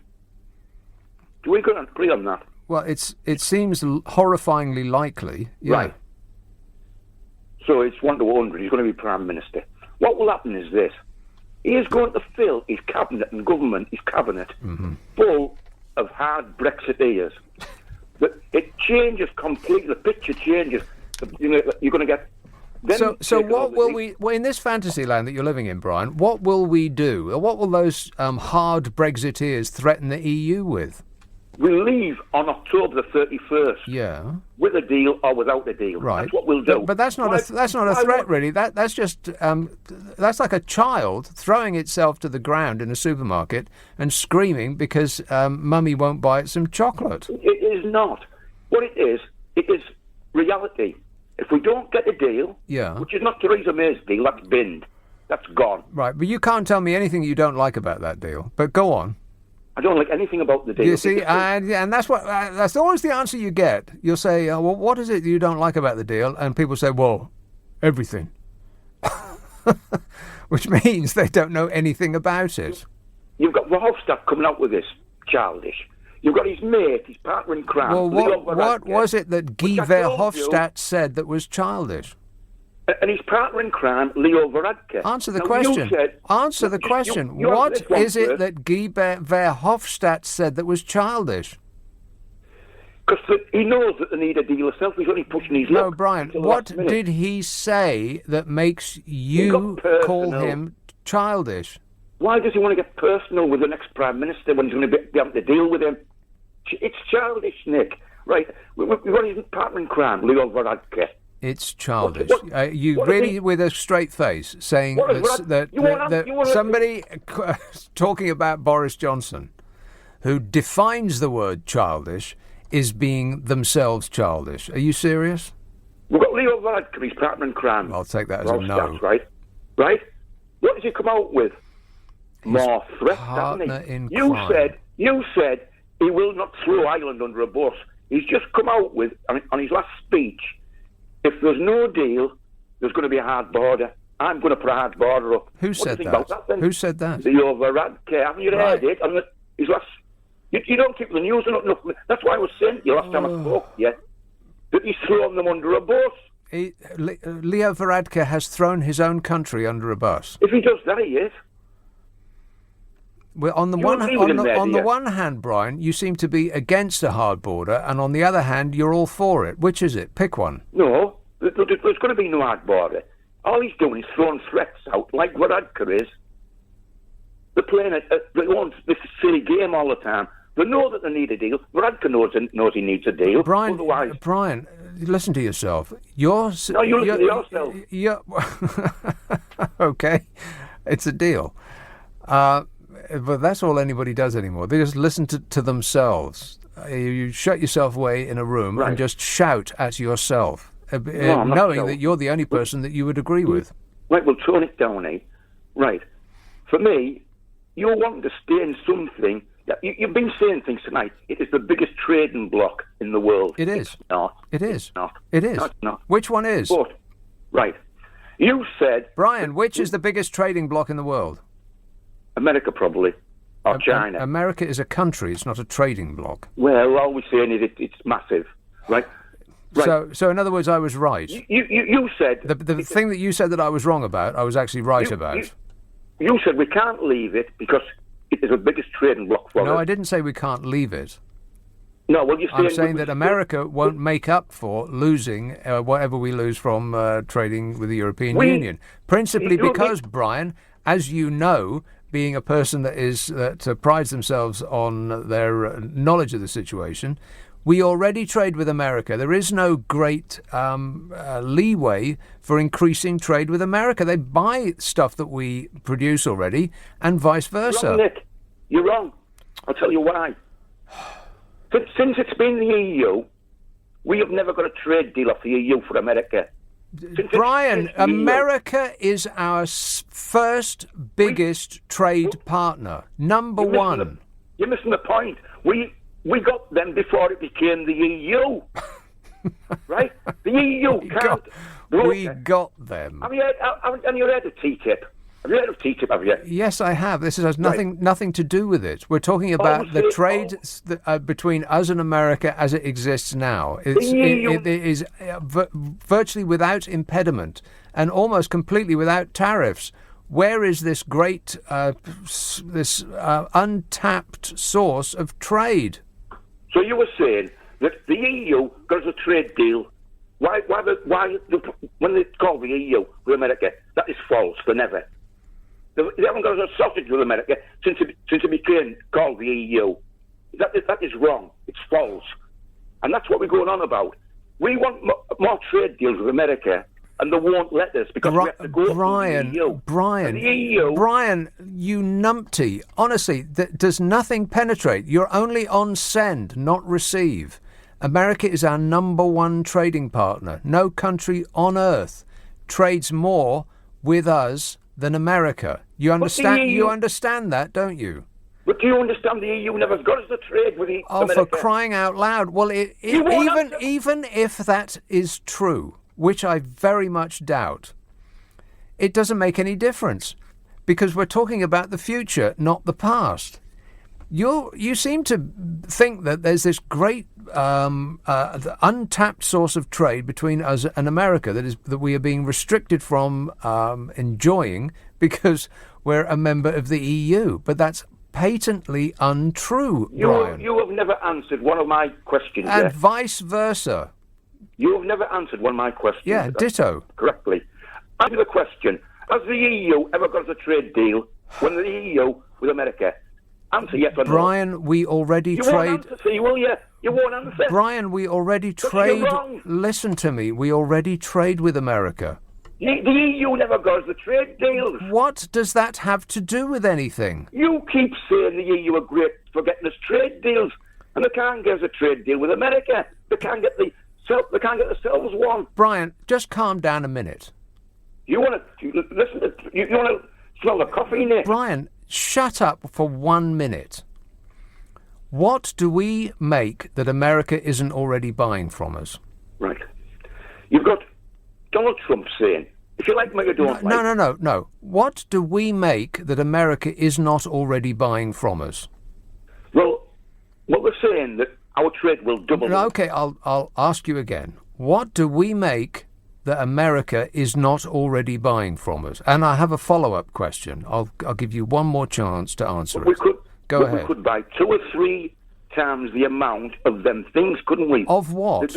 It could double. Of what? If you buy grain, you buy meat, whatever you buy, we will start buying a lot more. Why? Why would we buy a lot more of something that we already buy enough of? Well, will you listen for a while, will you? For once in your life. Will you listen? If you make sense, I'll listen. But I'll flip it around. What does America make that we aren't already buying? The EU can't get us any more trade. Okay, so is there any point in asking again? It's just it's like arguing with a cassette tape. What's the point? What is the point? I'll sum your argument up, Brian. Everything's going to be great. Just believe. Excruciating. We're following that guy. This whole country has decided that guy that I was just yelling at is now our new leader because he shouts the loudest. And don't be bogged down in facts. Just believe that everything's going to be huge and tremendous and great. That's our future. God help us all. 0345 6060 973. You can text 84850. Email nick@lbc.co.uk. I can't believe that I was tricked into answering a phone call from that guy again. I've been blindsided. Why are you so unpatriotic, Nick? 0345 6060 973. You can text 84850. Email nick@lbc.co.uk. And if you're on Twitter, it's @LBC. Friday and Saturday night at 10. Nick Abbott, LBC. Abbott on LBC. Call 0345 6060 973. This guy is sick. There's something wrong with this guy. Okay, you want facts? I know that nobody's really interested in those anymore, but here is a couple. We export £96 billion annually to America. 96 billion. They export 59 billion to us. And you know what that means? We have a huge trade gap with the States. Oh, no. And that is one of the things that that puts a bee in Donny's bonnet. Or whatever it is that floats above his bald head. The US has a huge trade deficit with the UK, and trade deficits are something that Donald Trump is constantly warring over because he doesn't really understand trade. It's sad but true. He thinks that if a country sells America more than America sells that country, then the other country is ripping America off. He actually thinks that that's true. No, nobody can dissuade him. I assume that people may have tried, or maybe they just don't bother anymore, trying to teach him stuff. Our biggest trade surplus in the world, by far, is with the US. And that's the one thing that he's picking fights all over the world with other countries that have a similar trade imbalance. He thinks that America is being ripped off by China, for instance, and everybody else under the sun. When he finds out that we are selling more than they're selling us, well, all bets are off. And about 40 billion of that trade surplus that we sell to the US is services. You know, the banking racket, which is what America does too. You think he's going to do us a favour? Now, we export £230 billion to the EU and £260 billion to the rest of the world. So America represents about 10% of total UK exports. And the EU, a half. Now, I know that nobody's interested in facts anymore, but 10 is a smaller number than 50. 47% of everything that we export goes to the EU. So you people that think that we're going to get saved by Donny, you're out of your minds. This says, what does Melania care about? I don't know. What do you care about, Melania? I don't care. About anything. Mick says, hating Donald Trump as much as you do is going to make you ill. It's going to eat you up inside. Not really. He says you need to relax and let things go. Accept, E-X-C-E-P-T. Accept things as they are. He says, like the Ramonas need to accept that they lost and they should get over it. Oh, I see. Trolling. Hey, back under your bridge, troll. And David tweets, you're not watching the Women's World Cup. The Lionesses are playing decent football. Well, that may be true, but I know this might... I'm going to say something controversial now. Oh, no. I'm not interested in women's sport. I just don't care. Any more than I care about... there's some teams in the Premier League that I'm not interested in watching. You want to watch Man City, Man United, Liverpool, Spurs. Am I missing anybody out? Chelsea sometimes. I mean, there's only so many hours in the day, right? So you want to watch the best of the best. That's why people get all excited about the Olympics, because it's the world's best sports people all squashed into the same place. That's why you aren't particularly interested in going to see your school sports day, because they aren't. Any more than if you didn't have a personal interest, you'd be down at the five-a-side on a Sunday. Because they're not the best in the world. I mean, if you go to a concert to hear music, you want to hear experts in their craft. You don't really want to hang out and listen to a busker. You know what I mean? So I'm not comparing them to buskers. I'm just saying they're not at the toppermost of footballing excellence. So I just don't care. So that's that. James says, ask what he does, although I would like to see them beat America. Yes.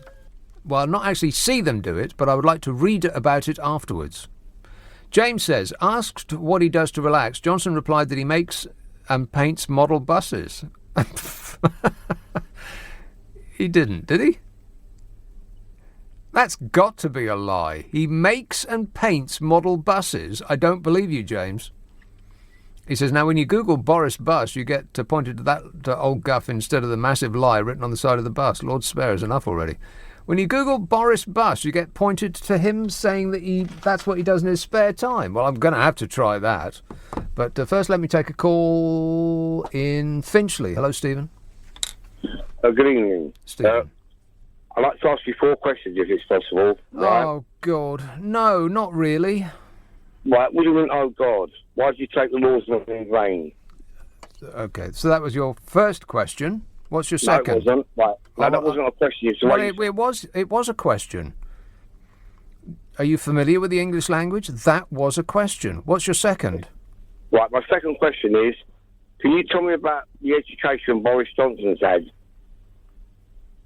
Where he was taught, where he went, and what the university he went to. Do you know? Yes. Well, tell me then, please. Well, do you know? Yes, of course I know. Well, why are you asking me then? Well, I'm asking you, so the other viewers can learn. Everybody knows where he went to school. No, they don't. Yes, they absolutely do. Who knows? There can't be anybody in this country that doesn't know where Boris went to school. He keeps thrusting his private education down our throats all the time. Well, no. You get down people's throats because you're running Donald Trump down. Let's sort this Brexit out, right? Donald Trump went...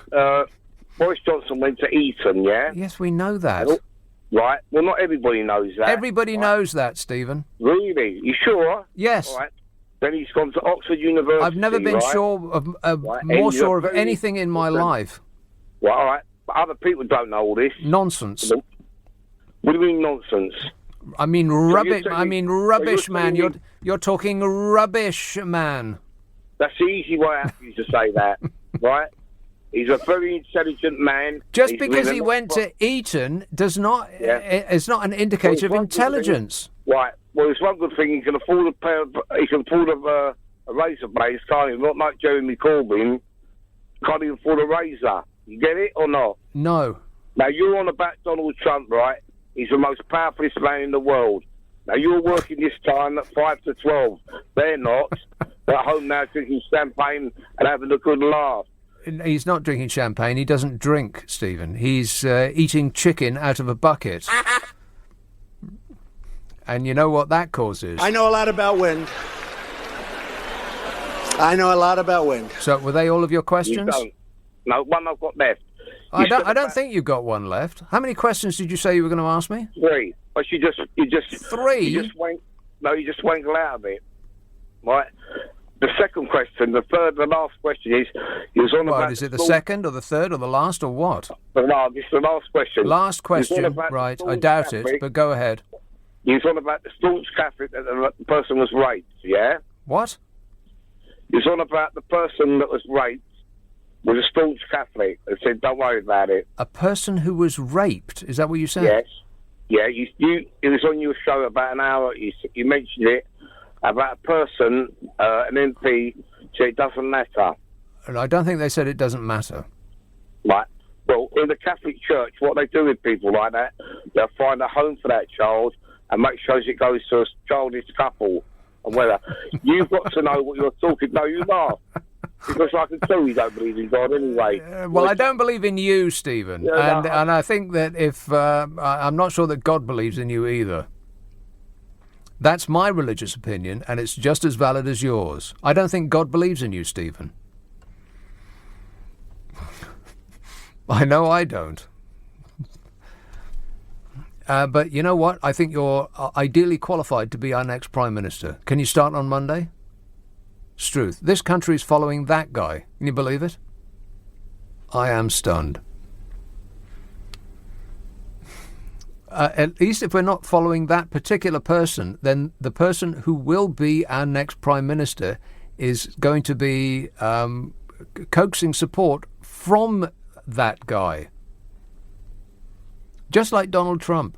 All you got to do is get about 30% of the population. And which 30%? I love the poorly educated. Yeah, that 30%. You're a very, very wonderful and unique person, Stephen. I want you to believe that. Do you believe it? No, I don't. No, okay. Well, I tried. I'm trying. At least we can agree on that. Struth. How does he even work a phone on his own? 0345 6060 973. You can text 84850. Email nicka@lbc.co.uk. And if you're on Twitter, it's @LBC. I mean, good grief. So coming up, the naked mud wrestling that we may not be able to see, which would be very either relieving or disappointing, depending on your point of view. And Boris's money giveaway to the poor and the rich will come. This is LBC from Global, leading Britain's conversation with Nick Abbot.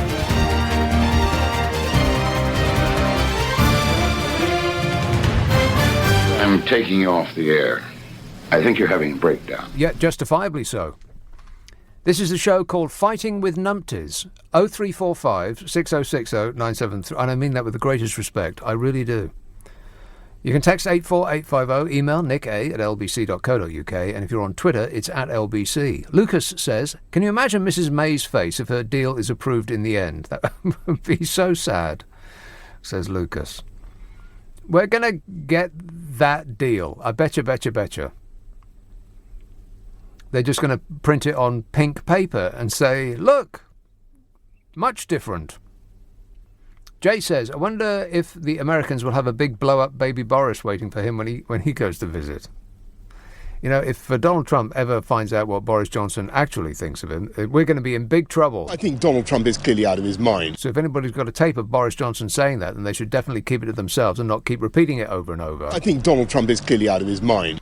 Gloria says, can you please repeat the film that you recommend, starting with Ku? Something like Kuwasaki. Close. Koyaanisqatsi. I'll spell it for you. Koyaanisqatsi. Koyaanisqatsi. It's my favourite film ever. Ever. It's a fantastic mix of images to the music of Philip Glass. It is a sensation. I think you will love it. Groovy. Burgerzilla tweets, the Donald is the business, end of. Morons. We're surrounded by morons. Bath. Hello, Tony. Hello, it's Nick. Tony. Ah, right. I started the evening off quite happy until you had those two phone calls. Brian and Steve. What's happening to the world? We're done for. Donald Trump and Boris are both Geminis, which is actually rather scary. Shallow, superficial, etc., etc. Are they? They make great. That's a 12th of the population of the world that you just dismissed. Absolutely, I'm Casually. one of them. Oh, I'm one of them. Right, so you know of which you speak. I get it. I know of which I speak. Shallow and what was the other one? Well, they make great salesmen. You know about that? Right. No time. How about Leos? Leos are good. I'm Gemini, so fire. I don't do water and soil. Earth. Left-brain creature. You don't... And I should imagine Brian's one of those. Well, yeah. The creature of the soil. Now, didn't we have a song about Brian in during the punk era? Or was it someone else? Something like Brian, you're a moron. No, that was Gordon. Gordon is a moron. Get it right, mate. And we're still not missing you, Gordon. In case you were interested. And we're still not missing you, Dave. I think this is nonsense. But we know where we'll find you. In the shed where they keep the tools. Simon says, great to see Boris reaffirming that when he becomes a PM, we will be leaving the EU on October the 31st no matter what. Nothing can stop us now. Keep up the Boris bashing. It worked so well on Trump and the referendum, didn't it? Oh, God, it's another one of these, you lost, get over it, emails. How great to see the Americans and the Russians getting on, he says. Liberalism is dead. No wonder Merkel is looking like an alky with the delirium tremens. That's probably not what it is. The new world order of USA, Israel, Russia, Canada, Australia and China will soon welcome the UK into its glorious revolution against globalists. Countries with national pride, strong borders and armed forces. Yeah, you're an idiot, Simon. I can't be bothered to pick apart those ridiculous arguments. So I'll just sum it up this way. Yeah, that's what I'm hearing in my mind when reading stuff like that. But I do suspect that you are just a troll trying to get a reaction. Back under your bridge, troll. Harrison says Stormzy actually just brought out a rapper called Dave at Glastonbury and another one called Fredo, which I thought were those chocolate frogs that I liked as a kid. Fredo, isn't he the guy that got rowed out into the middle of the lake? Absolutely. Yeah. He got a kiss on both cheeks and then didn't end well. Chingford, hello Nadeem. Hello. Good day to you. Yes, Nadeem. I must say I don't envy you because you have to face all those Brexiteers, and when you listen to them, you start wondering what the IQ level is. I mean, 99% of my driving time is spent listening to LBC, and I enjoy it a lot. It's hilarious. I mean, when you're talking to this guy who thought that on the 31st of October, suddenly we will be exporting 3 times more than what we're already doing to USA and vice versa. I don't know where they get these figures from. Well, they don't get the figures from anywhere. It's not even figures. It's just a feeling. They feel that their life is going to be improved when we leave the European Union because that's what they were promised. And now they're trying to square the circle. How will it be improved? People will ask them, and then they'll have to come up with something that's not just because I say so. And so they come up with, well, we're going to have a trade deal with America, not understanding that we already trade with America more than any other country in the world. Absolutely right. And I couldn't agree more with you. I mean, how many of these people that are Brexiteers realize about the Skyways agreement? How many know about the intelligence agreements that we have with the EU? How many know about the crime and the data protection agreements they have with you? If we are out of Brexit, if we are out of EU, we will lose the Skies agreement. We will lose, and that will be devastating for our airlines. We will lose. We will lose our intelligence sharing. I'm not sure any of that's true. We're not going to. Because those things that you just mentioned, intelligence sharing against terrorism and international crime and so on, I mean, that's mutually beneficial and doesn't really cost us or them anything extra to share information between us for our mutual benefit. But trade, that's something else entirely. So I think the planes will still fly, and we'll still cooperate with, as far as international criminality is concerned. But it's the trade part that's going to affect us personally and financially. That's the bit that's going to be hurting. Ironically, mostly the people that voted for Brexit. Absolutely. I agree with you 100% because I deal in the financial market, and already I've seen that the pound has dropped against international currencies up to 20%. 20%, exactly. 20%. If those people that are so keen on Brexit aren't objecting to the pound in their pocket losing its value up to 20%, then leave your front doors open and I'll come around and take 20% of your stuff if you're that unbothered. Yes. And if we will lose another estimated, we've already lost 20% because that's already been demonstrated. And I have felt it as well when I travel. And because of what I get. So each time I travel, I have to pay 20% more. I was buying 2 apartments abroad and I had to sell them both because I couldn't find the other 20%, although they were going to be on a 5-year loan term, but I just didn't have the 20% in affordability. So, well, I'm sorry, Nadeem, but speaking on behalf of people who can't afford one home, I'm not really that bothered. But yes, the situation is as you describe. Everything has got more expensive for us. But conversely, of course, things in this country are cheaper for people from other countries, which is why the FTSE 100 has gone up, because those companies are doing most of their trade outside the country. If you look at the values of stocks of companies that do trade within this country, they've tanked. Yes, I've noticed that as well. Because people are buying more homes here from abroad now because it's now 20% cheaper for them to buy. It's very cheap, yeah. But then obviously they're getting 20% less rent in their currency because when they convert it into, say, euros, they're now going to get 20% less. Well, that's assuming that they want to actually rent and they're not just laundering the proceeds from their criminal nefarious actions. Ian Nadeem, I'm going to have to go, but thanks for that. 0345 6060 973. Yeah, this is that story. Brexit has opened up a stark divide between companies exposed to risks and those viewed as safe havens. The blue chip shares generating most of their revenue in the UK have missed out on a surge in global markets. So, in other words, the companies that just trade, or that mostly trade within this country, have not seen the same rise in the value of their shares as those companies that trade mostly outside this country. No-deal Brexit concerns have weighed heavily on domestic stocks most exposed to the UK economy in the last 12 months, including house builders and domestic banks.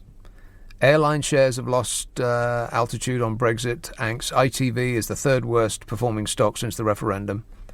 Uncertainty forces big advertising spenders to rein in their marketing budgets. BT and British gas owner Centrica have suffered greater declines. And it's all because of Brexit. If you do business outside, if you're based in this country but you sell most stuff outside the country, then your goods are cheaper to the rest of the world.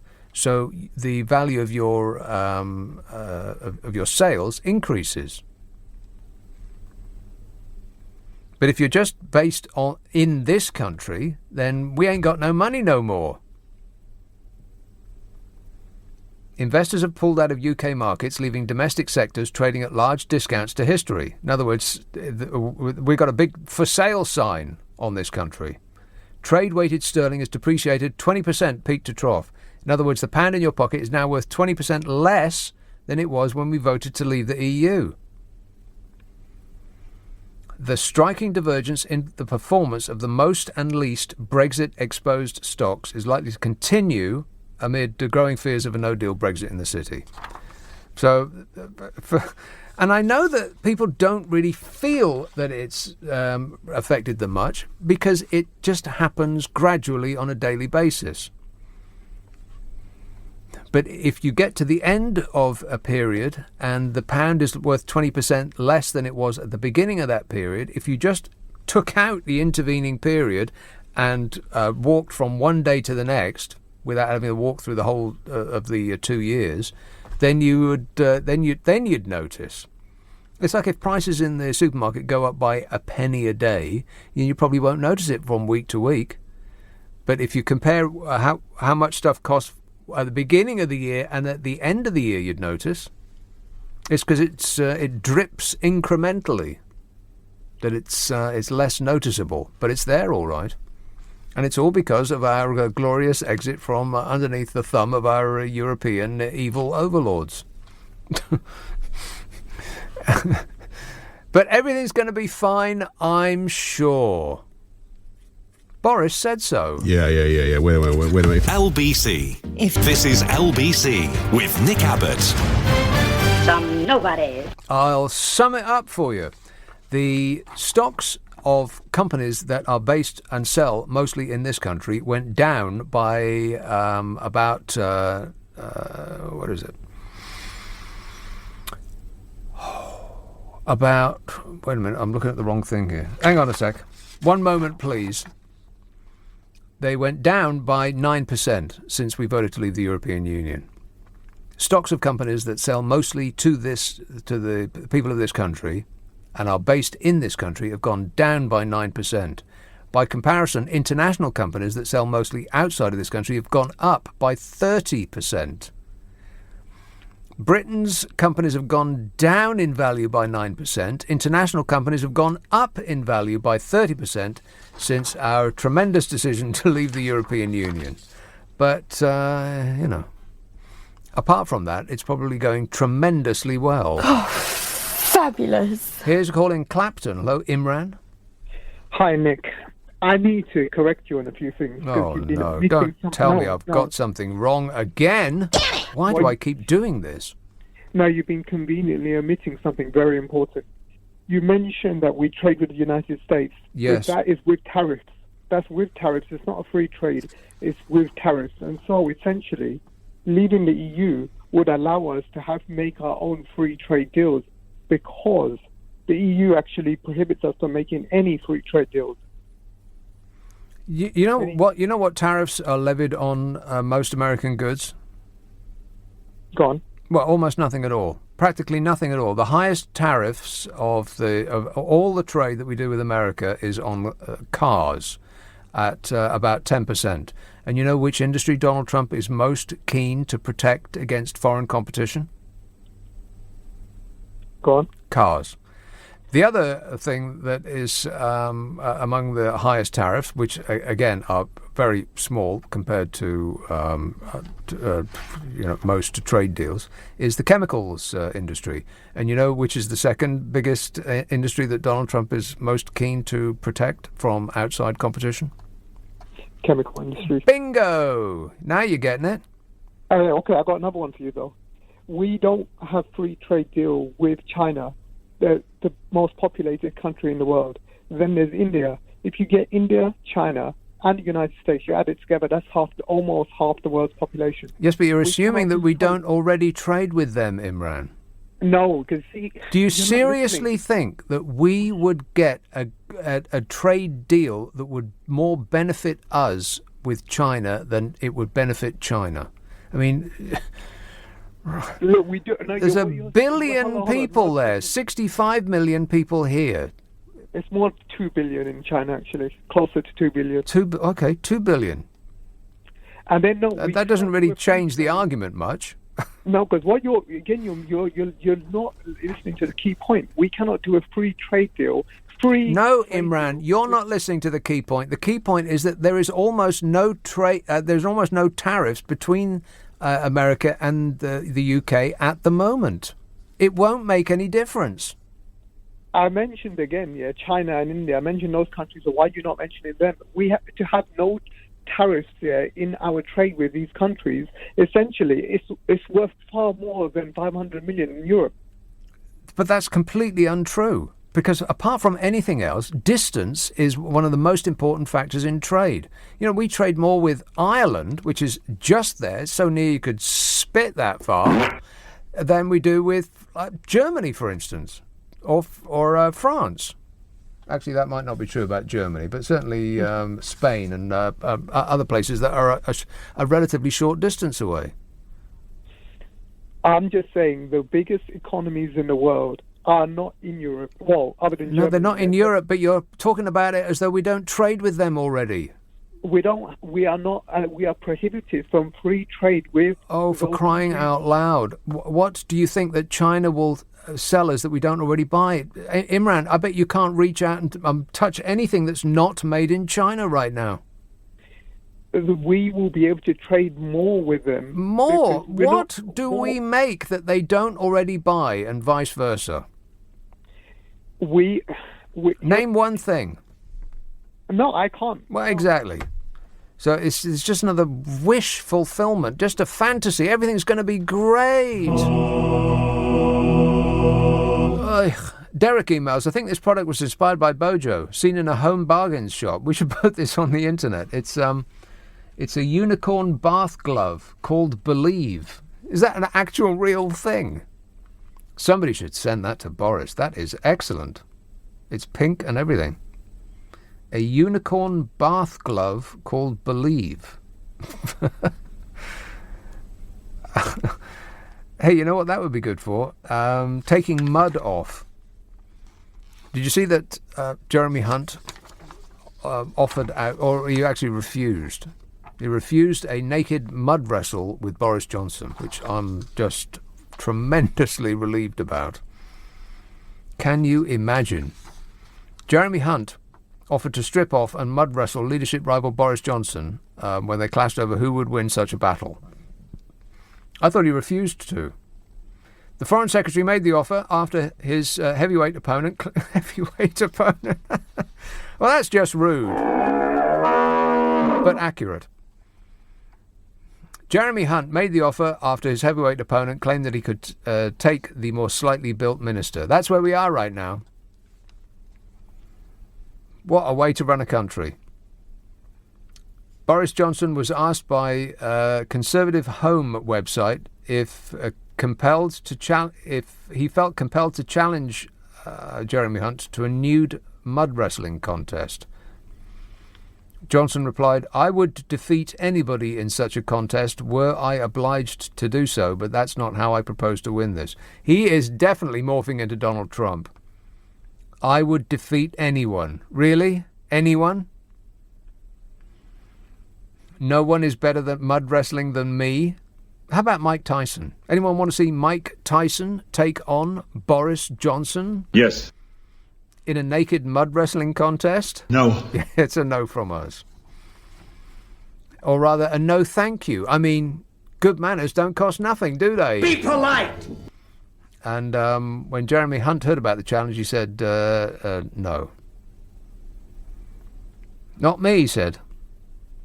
And I don't see why not. I mean, it would fit right into this circus show of a democracy that we've got going on at the moment. They could mud wrestle on horseback while jumping through hoops of fire on a tightrope. I'd actually pay a lot of money to see that. I mean, Boris Johnson could do it. He is a vision of health and vigour, a true sportsman. I mean, who could forget that manly challenge when he flattened that small Japanese schoolboy in a fun game of rugby? Or at least it was fun for everyone bar that flat Japanese schoolchild. And then there was the death-defying zip wire routine. I'm still angry about him being let down, by the way. I want the name of the person that let him down. He could still be up there. I think he let us all down. I think Boris Johnson is morphing into Donald Trump. He is aping Donald Trump. I'm better than anybody. That. Make Britain great again. Trust me, I'm a smart person. All of that. Just believe in me. And he actually had to deny the other day that the man who casts no shadow, Steve Bannon, that unironed pile of charity shop clothes that put Trump in the White House, Boris Johnson had to deny that Steve Bannon was actually helping his campaign. Boris Johnson said it was a load of codswallop. Now, is that true? Or is it much like the time when Johnson told reporters that him having an affair was an inverted pyramid of piffle, when he actually was having an affair? So is it like that? Or about the time he said bleep business and then pretended that he's the friend of business? Or the time he said till death us do part twice, but parted, and he's still not dead? Was it like that? I wouldn't trust him to walk the dog. I mean, he's about to be crowned our next leader. What could possibly go wrong? 0345 6060 973. You can text 84850. Email nicka@lbc.co.uk. And if you're on Twitter, it's @LBC. Oh, blimey, all these messages I haven't got around to yet. I'll read out a couple, then take some calls after the news. This said, no deal means you have no deal. Nothing to smoke then. No deal means you have less than you wanted. Nothing. What? Ray says, I forgot to say I'm moving to a small planet in the Alpha Quadrant. Good luck, Earthlings. This says, Brian is Brill, like one of those men who knows all your answers for you. James emailed, Brian's the one who threw Ireland under a bus, him and 17 million other idiots. Well, now, come on, people. Can't we just get along? Can't we all just be friends? Negative. No, I suppose not. Neil says, you're very undiplomatic. You're confusing yourself with your own stupidity. I'm confusing myself with my own stupid... Oh, I see what you mean. He says, we won and we're leaving. We won. When will the penny drop? I mean, it hasn't dropped already. Our money is worth 20% less than it was. The price of stuff's going up in the shops and will continue to do so. Jobs are being lost by the thousands. I mean, at which point is the penny going to actually drop? I guess it never will. Even if you get put out of your job personally, you'll still believe in the project. You'll still be waiting there on the edge of your seat for the good times to begin, because that's what they promised you.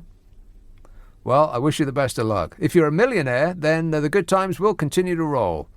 But if you're not, then, well, perhaps you'll get what you deserve. Let's hope so. 0345 6060 973. Friday and Saturday night at 10, Nick Abbott, LBC. It's 12:30, the news headlines with Zora Suleiman. The coroner. This is LBC with Nick Abbott. Call 0345 6060 973. Tweet at LBC. Text 84850. Don't touch me, or I'll kill you. Oliver says, how do you put up with someone like your last caller, Brian? I wish you could run adverts during the whole time that he's on the phone. I'd be prepared to listen to each one of your ads with greater pleasure. Great show, except the Brian part. Yeah, Brian, please, you've delighted us enough. I've heard your call over and over and over again. It's the same blooming one every single day. Take a day off. Do us all a favour. 0345 6060 973. And I mean that with love and affection. Let's have a call in Vauxhall on, perhaps, near Vauxhall Bridge. Emily. Hello. Emily. Hello, how are you? I am great, mate. Good. So, my question to you, I've left my Uber driver now, who is Mac. I hope he is listening. He's from Nigeria. Shout out to him. But my question to you is, what are your thoughts about millennials? Did you tip him? No, but I might What? do, How much is how much should you tip the Uber? 15%? 15%? Well, I don't know about that, but I think he's going to appreciate this conversation. But anyway... Well, now, so last time you bought a drink at a bar, Emily, Emily, last time you bought a drink at a bar... Yes. They almost certainly added service, yes? If it was a nice place. No, because I used to work at the bar, so they actually gave me 50% off. They make 50% off? Yeah, because I used to work there, so they gave me a discount. But anyway, my question No, to you not for you buying a drink at a place that you work. I'm talking about when you buy a drink at a restaurant or someplace like that, then they'll add 15%, won't they? Well, no, you just asked me what the question was, where I drank tonight. So anyway, this is despite the point. So my question to you, which is why I was calling in, which is why me and Mac called in from Vauxhall, yes, is what do you think about millennials? What do I think about millennials? Yeah. What kind of a stupid question is that? It's like saying, what do I think about people who are 5'10"? Well, I take each individual one as they come. So you have no opinion about millennials? No. So you think millennials are just... Is this the same question again? Same question again as what? That you've asked me already. So you have no opinion. Again, same question. Yes. No opinion. Of this generation. So the generation between 30. Yeah, I know what millennials are. Oh, you do know. Well, what do you want me to say, Emily? You obviously came up. You had an idea of what I would say. What is it that you wanted me to say? No, I was just you were just curious. Okay, well, I'll call you Mystified. How's that sound? 0345 6060 973. Let me just underline that I have no opinion one way or the other, Emily. I'm not sure about you personally, but I'm just fine with millennials, like every other age group. You just take them as you find them. Ipswich, hello, Gary. Hiya. I just wonder what that taxi driver would find funny or amusing about that. Because she said he'd be happy with what she was going to say. Well, I think he's probably happy that she's not in his car anymore. Yeah. Nick, you should be happy that we have got Donald Trump and Boris Johnson, because otherwise you might not have a show. Yeah. What would I be able to talk about? Happy? Are you kidding? I'm out of my mind. Because let's face it, you go on about them for so much. Yeah. So I just feel that you might be stalking them through the media of radio. Every day in every way, they just keep getting better and better. Here's Donald Trump's latest tweet. After some very important meetings, including my meeting with President Xi of China, I will be leaving Japan for South Korea with President Moon. While there, if Chairman Kim of North Korea sees this, I would meet him at the border just to shake his hand and say hello. Then a question mark in brackets followed by an exclamation mark. He's 12 years old. Oh, come on. He's a different type of president, and Boris will be a different type of prime minister. Look, if you think about Winston Churchill, a deeply flawed man, don't you think in today's world he wouldn't get a sniff of becoming prime minister of the country? Winston, are you kidding? If we're about to crown Boris Johnson, then Churchill would be would definitely get a look in.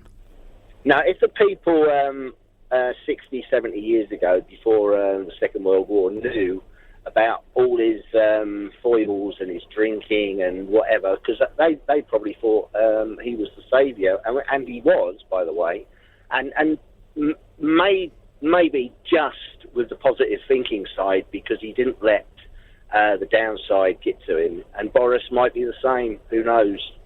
But I didn't let the downside get to hhm. I think booze may have had something to do with that. Well, if you believe the film that was about him this year.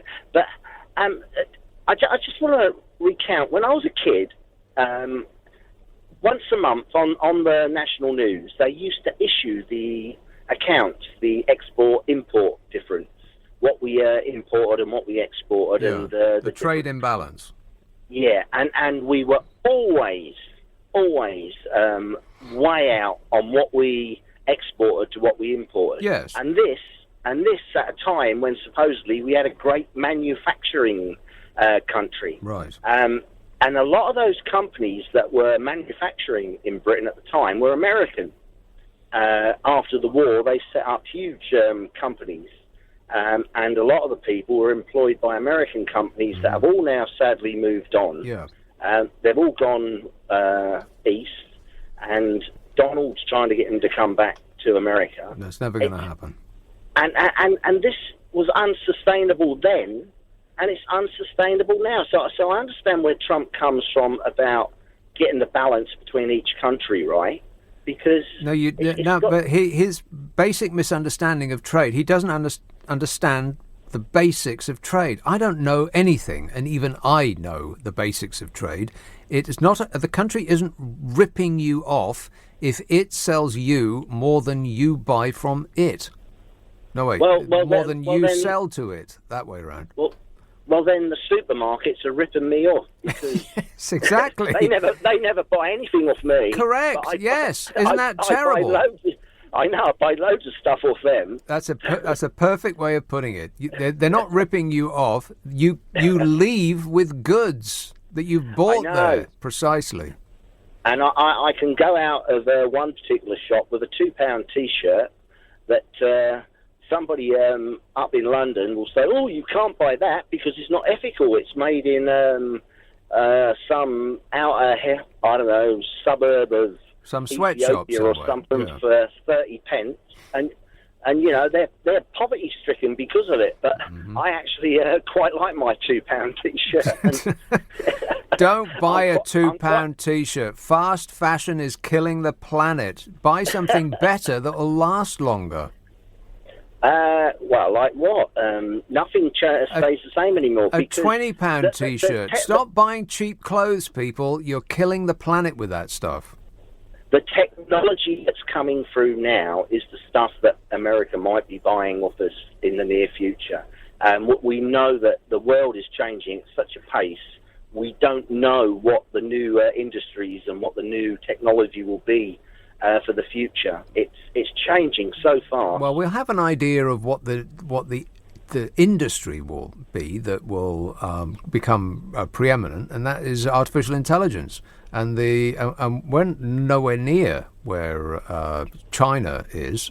I mean, the Chinese are so far out in the lead that they will be the dominant financial power in the world very shortly. 15 years ago, I can remember reading about Finland saying that it was unsustainable that 60% of their population relied on the state for their income. And they went about trying to sort out a way that they could overcome the reliance on the state by in fact, suggesting about a wage that was given to everyone. Yes. And they were thinking universal about universal basic income. They tried it for a limited time, for on a limited number of people, and they I think the conclusion was that it wasn't very popular. But that's not the way that can work. It has to be all of the people, all of the time. That's the only way that can work, because the people who aren't getting the money are going to feel aggrieved. Well, why wouldn't they? If my taxes went for a universal basic income that was only going to be paid to a few people, regardless of income, then of course that would be irritating. So it has to be for all of the people, all of the time.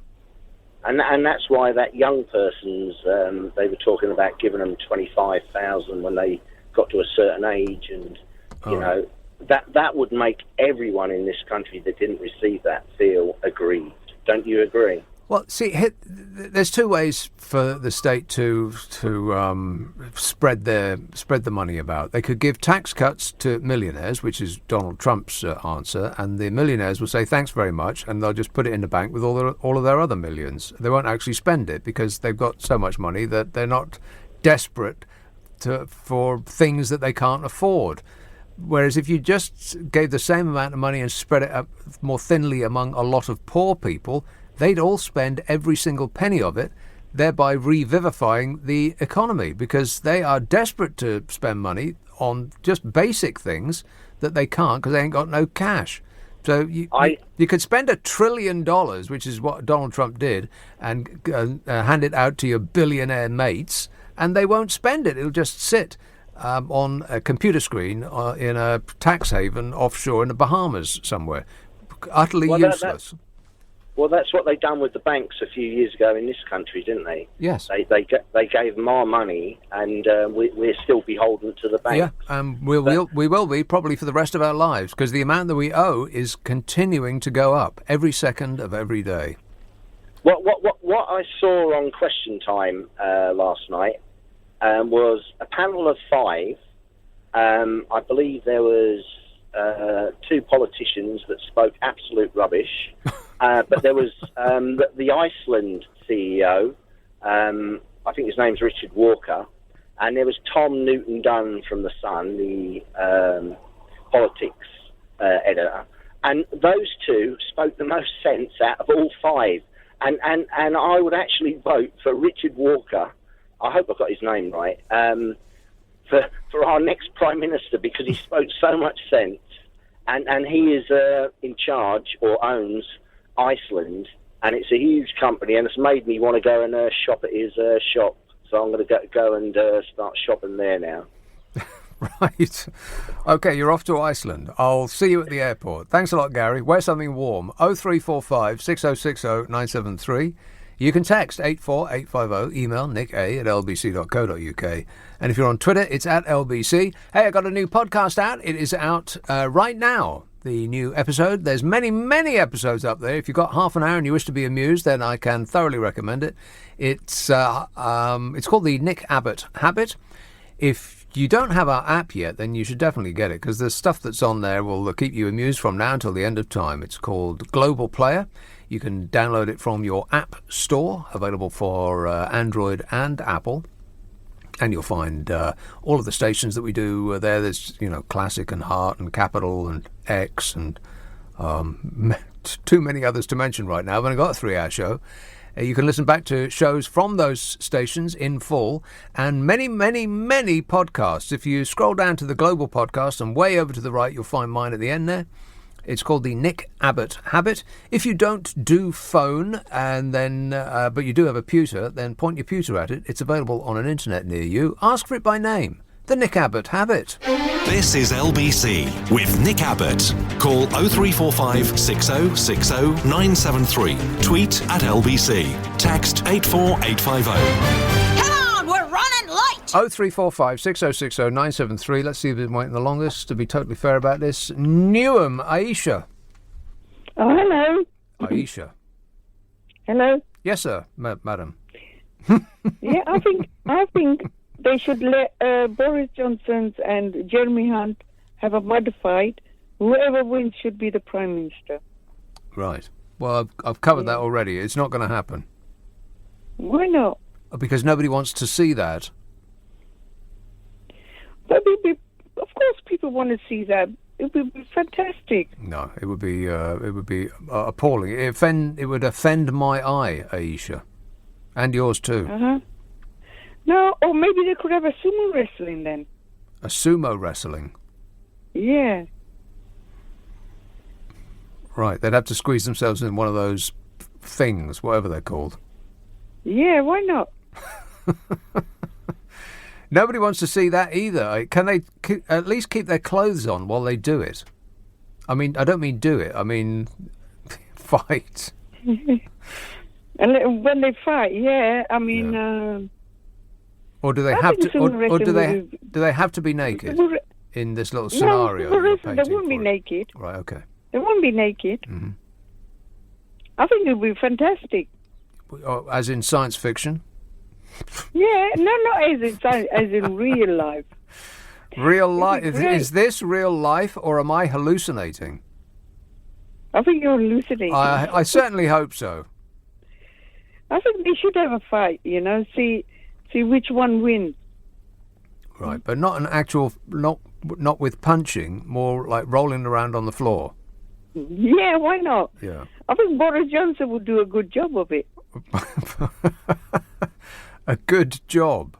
What you mean? He could sit on Jeremy Hunt and win by default. Yeah. Why not? Yeah. Okay. Well, you keep thinking about it, Aisha. And, No. I think Boris Johnson will make a great Prime Minister. Yeah, sure he will. What makes you say that? An echoing silence. Just believe, and it will come true.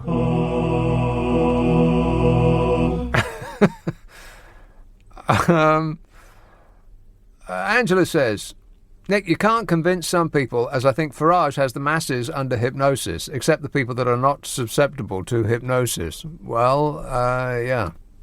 Some people are susceptible to hypnosis. I love the poorly educated. I'm not saying that they're one camp or another. Turing 2014 tweets, poor Nick Abbott on LBC being attacked by Trump and Boris supporters.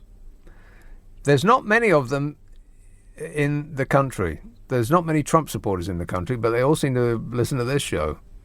Like all of them. Neil emails, just a quick basic maths refresher. 52 is greater than 48. Fact. It's another troll. Are you talking about the result of the referendum? Yes, the Leave side overspent by 10% and won by 3%. Coincidence? Not really. But nobody's prepared to look into that for fear of what they might find. Wilston. Hello, Peter. Hi. I just wanted to pick you up on a couple of things. One thing you said is you should trade with the people who are nearest to you, didn't you? No, I didn't. I said we do trade with the people that are nearest to us. Oh, is that China? No. Well, China's not near us, and we do a lot of trade with them, don't we? Yes, a lot of trade, yeah.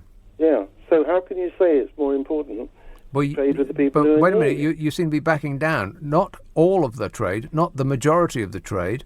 Now it's a lot of the trade. Next it'll be some trade. No, I didn't say the majority. I said we do a lot of trade with China. Yeah, we do a lot of trade with China, and we also do a lot of trade with Ireland. Yeah, but your point was that you trade more with people who are near you. Yes, that makes most sense, doesn't it? It does, but bingo. But we do a lot of trade with China. Again, a lot of is not a specific amount, Peter. I mean, you're trying to win an argument on specifics by using the phrase "a lot of." You understand the disconnect here? Okay. The reason is that a yes? Against trade with China. Is that a yes? It's not really a yes. Well, okay. Well, if we can't even agree on that, what's the point? Kieran emails, is it a full moon tonight? I'm expecting it, but not necessarily hoping that that's the answer. And I'll switch that. I'll put that the other way around. I'm hoping that it's the answer, but I'm not necessarily expecting it. But there's got to be something. Either that or it's my fault. Oh, I see. It's my fault. Peter says, Nick, all you need now is a call from Ken.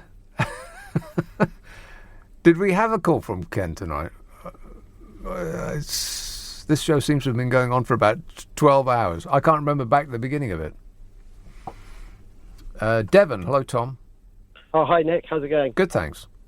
Yeah, sweet. I just wanted to say, I don't know what the average age of your caller is tonight, but it seems a lot older than me. I've just driven down from Cambridge to Devon because I have to do that every Friday and back on a Sunday night. That's working in the UK at the moment. What I want to say is that I think the big elephant in the room is not Boris or Trump. Tom, please speak directly into the phone. Sorry, I think the major issue here is the elephant in the room. It's not Boris or Trump. I think it's I think climate change and the fact that population growth has population of Earth has doubled in the last 40 years. I think that's the massive issue because if we can't grow it, we have to mine it, and our resources are running out. And I think that's one of the major issues, and people are starting to realise that, and they're sort of trying to fight back against it now. That's why this whole nationalism movement's come in front of us.